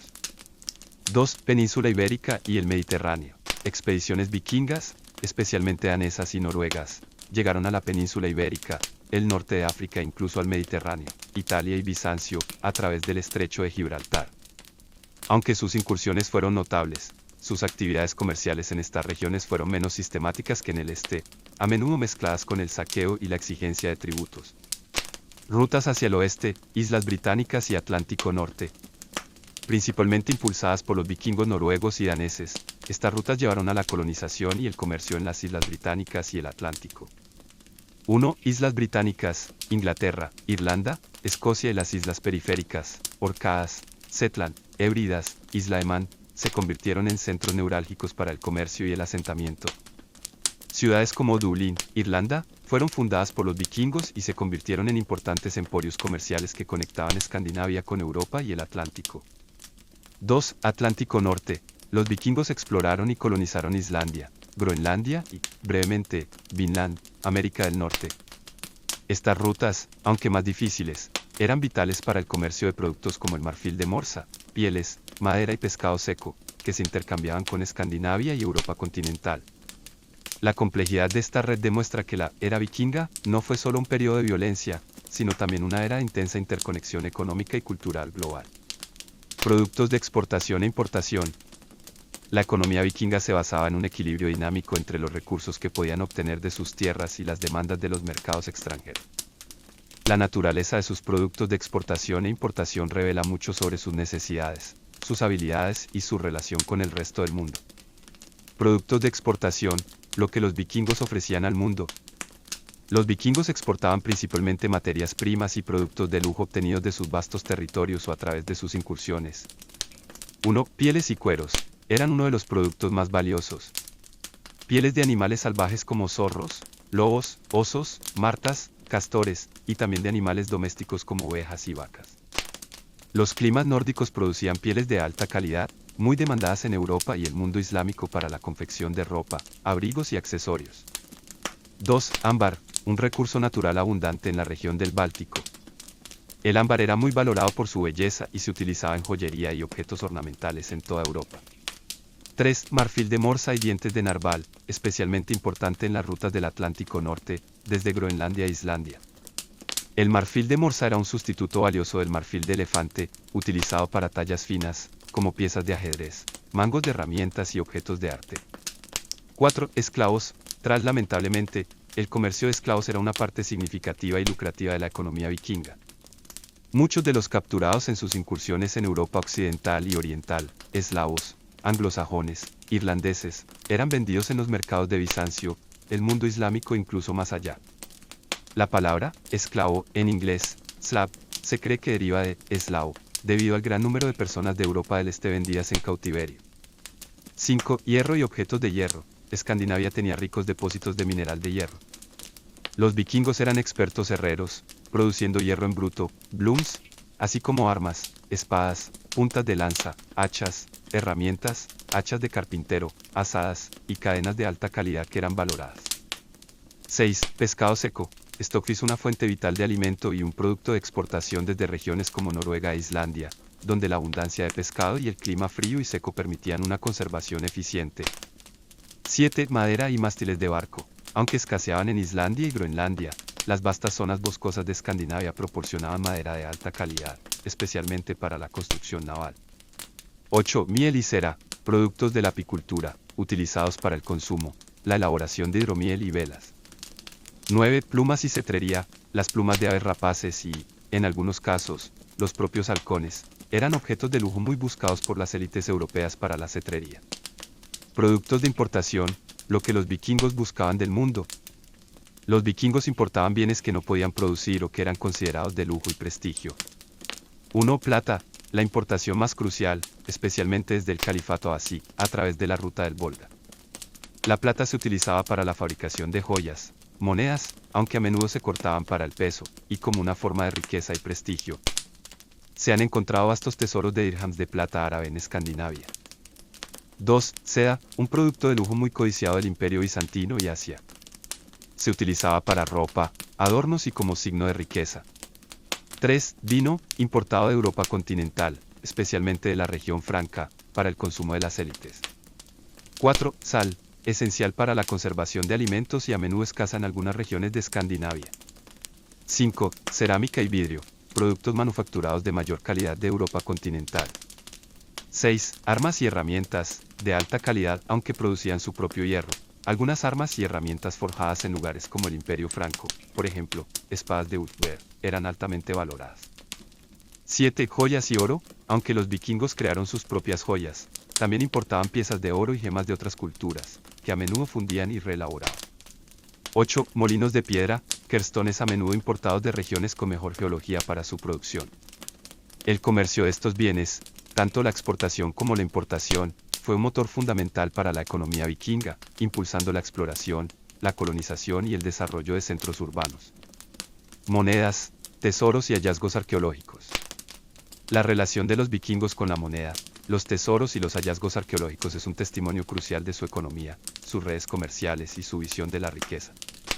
A diferencia de las economías más desarrolladas de su tiempo, el uso de la moneda en Escandinavia vikinga no era para un sistema de acuñación estandarizado y generalizado, sino más bien como una mercancía pesada, bullion economy. Monedas. Los vikingos no tuvieron sus propias casas de moneda a gran escala y de forma regular hasta las últimas fases de la era vikinga. En cambio, su economía monetaria se basaba en la circulación de monedas extranjeras, obtenidas principalmente a través del comercio, el tributo, danegeld, y el saqueo. Dirhams árabes, con mucho, las monedas más comunes encontradas en los tesoros vikingos. Provenían del califato Abbasí y otras dinastías islámicas, llegando a Escandinavia a través de la ruta del Volga y el comercio oriental. Los dirhams de plata eran valorados por su contenido de plata pura y su peso. Se han descubierto cientos de miles de estas monedas en Escandinavia y la Rus de Kiev. Monedas anglosajonas e irlandesas, abundantes en las islas británicas y en Escandinavia occidental, resultado del danegeld, tributos pagados por los reinos anglosajones y francos para evitar ataques, y del comercio. Monedas carolingias y bizantinas, también presentes, aunque en menor medida que los dirhams. Las monedas bizantinas de oro y plata se obtenían a través de la ruta del Dnieper y el contacto con Constantinopla. Es importante destacar que los vikingos a menudo cortaban y fragmentaban las monedas extranjeras para usar el metal por peso, no por su valor nominal. Esto se conoce como economía de peso de plata, silverweight economy, o economía de hacha, axe silver economy.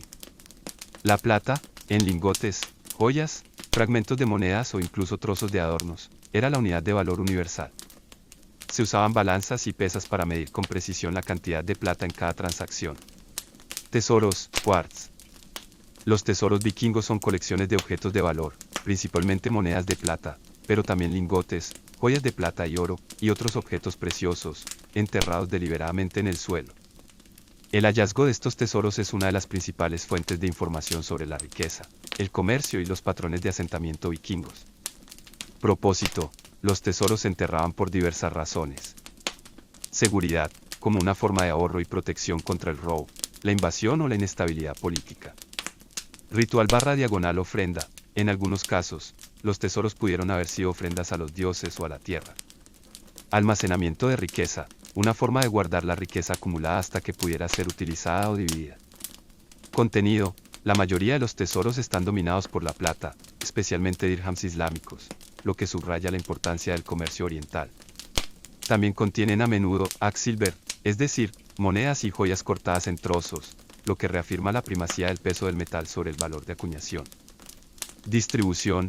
Los tesoros se encuentran por toda la esfera de influencia vikinga, desde Escandinavia y las Islas Británicas hasta la Rus de Kiev, proporcionando un mapa tangible de sus rutas comerciales y actividades económicas. Hallazgos arqueológicos. Más allá de las monedas y los tesoros, los hallazgos arqueológicos proporcionan una visión invaluable de la economía y el comercio vikingos. Sitios de intercambio, Vix/diagonal Emporia excavaciones en lugares como Evi, Dinamarca, Birka, Suecia, Staraya Ladoga, Rusia y Dorestad, Países Bajos, han revelado evidencia de talleres de artesanos, viviendas de comerciantes, puertos y enormes cantidades de bienes importados y exportados, desde cerámica y vidrio hasta artículos de lujo y materias primas. Bienes de lujo, restos de seda bizantina, joyas de oro del Mediterráneo, cuentas de cristal de Oriente, cerámica de Renania, y otros objetos exóticos, demuestran la amplitud de sus conexiones comerciales. Herramientas y pesas. El descubrimiento de balanzas de precisión y conjuntos de pesas de bronce y plomo en sitios vikingos es una prueba directa de su sofisticado sistema de pesaje de plata para las transacciones. Barcos mercantes, Narrs. Los restos de Narrs, como el Skuldele 1, demuestran la capacidad de sus barcos para transportar grandes volúmenes de carga a largas distancias, lo que era esencial para su comercio. En conjunto, las monedas, los tesoros y los diversos hallazgos arqueológicos pintan un cuadro de una economía vibrante, impulsada por una red de comercio global, donde la plata era el rey y la capacidad de acumular y gestionar la riqueza era un signo de poder y estatus. Ciudades vikingas clave, Dublín, Evi, Jorvik. Las incursiones vikingas a menudo destruían, pero también construían. En varios lugares, los vikingos no solo saquearon, sino que se asentaron, estableciendo bases fortificadas que, con el tiempo, se transformaron en prósperos centros urbanos y nudos comerciales vitales. Estas ciudades jugaron un papel crucial en la economía, la política y la cultura de la era vikinga, conectando Escandinavia con el resto de Europa y el mundo. Dublín, Dyflin, Irlanda. Dublín es quizás el ejemplo más destacado de una ciudad fundada y desarrollada por los vikingos. Orígenes.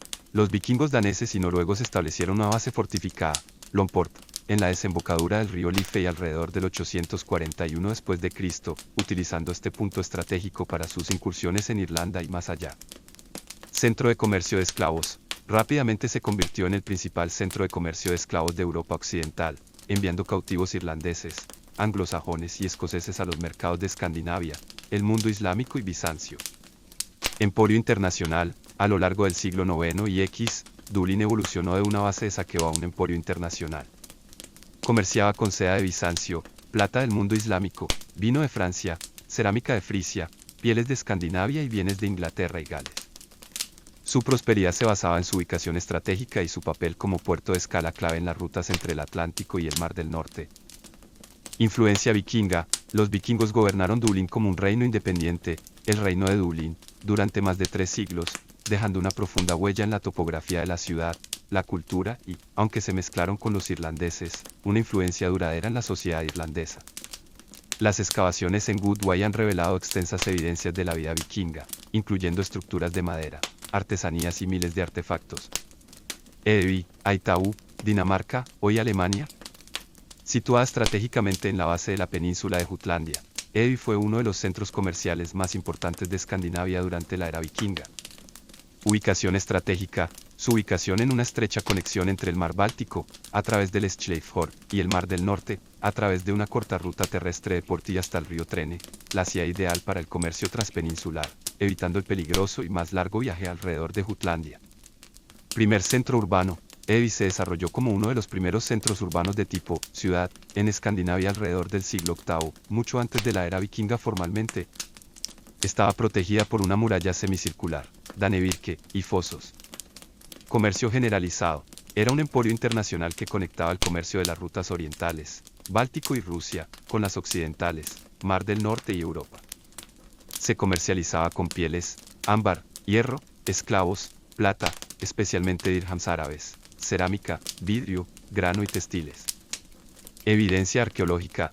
Las extensas excavaciones en Evi han revelado un vibrante asentamiento con casas, talleres de artesanos, herreros, carpinteros, joyeros, mercados y un cementerio. Se han encontrado miles de artefactos, incluyendo monedas de docenas de orígenes diferentes, lo que subraya su papel como nexo comercial. Fue abandonada y destruida en el siglo XI. Jorvik, York, Inglaterra. Jorvik, el nombre vikingo de la ciudad de York en el norte de Inglaterra, fue otro centro urbano vikingo clave. Conquista y asentamiento. York fue capturada por la gran horda pagana vikinga en el 866 después de Cristo y se convirtió en la capital del reino vikingo de Jorvik. Los vikingos, principalmente daneses, se asentaron y gobernaron la región durante casi un siglo. Centro urbano y comercial. Bajo el dominio vikingo, Jorvik floreció como un importante centro comercial y administrativo. Su ubicación en la confluencia de los ríos Ouse y Faz le daba acceso a extensas redes fluviales y marítimas. Comerciaba con Escandinavia, Europa continental y las Islas Británicas, exportando grano, lana y productos artesanales, e importando bienes de lujo. Evidencia arqueológica. Las excavaciones en Coppergate en York han revelado una de las más ricas y detalladas visiones de la vida urbana vikinga. Se encontraron calles bien conservadas, casas de madera, talleres de artesanos, zapateros, joyeros, carpinteros, y miles de objetos cotidianos que ofrecen una instantánea vívida de la vida en una ciudad vikinga. Influencia duradera. Aunque el reino vikingo de Jorvik eventualmente fue absorbido por el reino inglés, la influencia vikinga perduró en la cultura, el idioma, en la toponimia y el dialecto local, y la infraestructura de la ciudad. Estas tres ciudades ejemplifican cómo los vikingos, más allá de la fuerza, también utilizaron la organización, el comercio y la colonización para establecer y mantener su influencia en un vasto territorio, transformando bases militares en prósperos centros de civilización. Trueque y mercados. La economía vikinga, especialmente en sus fases iniciales y en el interior de Escandinavia, funcionaba en gran medida mediante el trueque, pero el desarrollo de mercados organizados y la creciente disponibilidad de metales preciosos, especialmente plata, llevaron a un sistema de comercio más sofisticado. Trueque, Barte. El trueque era la forma más básica de intercambio económico y seguía siendo común en las áreas rurales y para las transacciones cotidianas. Intercambio directo. Los bienes y servicios se intercambiaban directamente sin el uso de moneda. Un granjero podría intercambiar un excedente de grano por pieles de un cazador, o un artesano podría ofrecer una herramienta a cambio de alimentos. Bienes estándar. Aunque no existía una moneda formal, ciertos bienes podían funcionar como estándares de valor para facilitar el trueque. Por ejemplo, la plata por peso, el ganado o ciertos tejidos podían tener un valor reconocido y se utilizaban para comparar el valor de otros bienes. Relaciones comunitarias. El trueque a menudo se basaba en las relaciones personales y la confianza dentro de una comunidad o clan. Era una forma de comercio menos formalizada, pero esencial para la subsistencia local. Mercados, Kaupster/Kaupang. A medida que la sociedad vikinga se expandía y sus redes comerciales se hacían más complejas, surgieron mercados organizados y asentamientos comerciales, Kaupang/Kaupstad. Estos lugares eran puntos de encuentro cruciales donde se realizaban transacciones a gran escala y se reunían comerciantes de diferentes regiones y culturas. Ubicación estratégica. Los mercados solían establecerse en ubicaciones estratégicas, como cruces de ríos, bahías protegidas, desembocaduras de fiordos o puntos de portí, donde los barcos se arrastraban por tierra entre vías fluviales. Lugares como Evi, Dinamarca, Birka, Suecia, Skirinsal, Noruega, Stara Ladoga, Rusia, y posteriormente Dublín, Irlanda, y Jorvik, Inglaterra, son ejemplos de importantes centros de mercado. Regularidad y protección. Los mercados a menudo se realizaban en fechas regulares o en épocas específicas del año, atrayendo a comerciantes de largas distancias. Podían estar fortificados o situados cerca de un puesto militar para ofrecer protección contra el robo y facilitar la seguridad del comercio. Regulación. Aunque menos formalizados que los mercados urbanos posteriores, existían ciertas costumbres y leyes no escritas que regulaban el comercio, como la necesidad de jurar sobre anillos sagrados para garantizar los acuerdos. Los líderes locales o los hombres de la ley, Loksogumen, supervisaban el comercio y resolvían disputas. Variedad de productos. En los mercados vikingos se encontraban una amplia gama de productos. Materias primas, madera, hierro, pieles, ámbar, marfil de morsa, miel, cera. Productos artesanales, joyería, broches, anillos, herramientas de hierro, armas, cerámica, tejidos de lana y lino.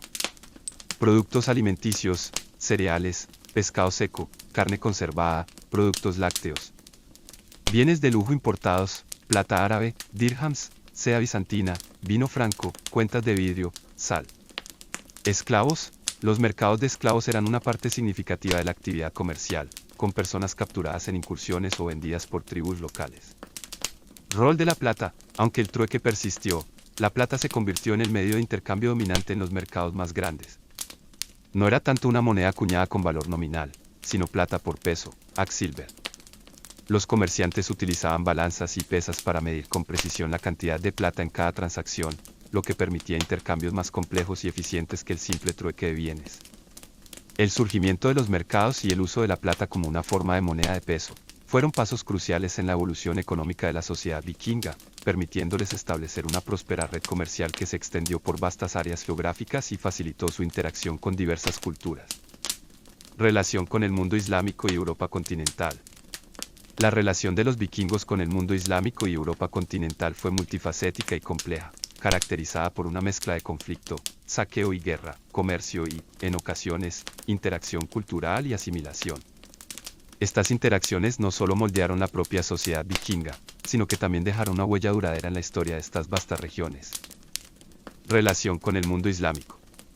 La interacción vikinga con el mundo islámico fue casi exclusivamente a través del comercio, y fue inmensamente lucrativa, especialmente para los vikingos suecos, Rus, que operaban en Europa del Este. Comercio de plata. Dirhams. La principal atracción del mundo islámico para los vikingos era la plata. El califato abasí y otras dinastías musulmanas producían grandes cantidades de monedas de plata, dirhams, de alta calidad. Los vikingos las obtenían a través de la ruta del Volga y el comercio con los mercados de Asia Central y el Medio Oriente. Se han encontrado cientos de miles de dirhams árabes en tesoros vikingos en Escandinavia y Rusia, lo que demuestra la magnitud de este comercio. Productos intercambiados. Los vikingos exportaban principalmente pieles, valoradas en el frío del norte, ámbar, miel, cera y, lamentablemente, una gran cantidad de esclavos, capturados en sus incursiones en Europa oriental y occidental, al mundo islámico. A cambio, importaban dirhams de plata, seda, especias, cuentas de vidrio y otros bienes de lujo. Contacto cultural. Aunque la mayoría de los contactos fueron comerciales, hubo cierto intercambio cultural. Ahmad ibn Fadlan, un viajero árabe del siglo X, dejó un valioso relato etnográfico de su encuentro con los rus en el río Volga, describiendo sus costumbres, rituales funerarios y aspectos de su vida. Aunque los vikingos no adoptaron el Islam, la interacción comercial fue crucial para su economía. Relación con Europa continental.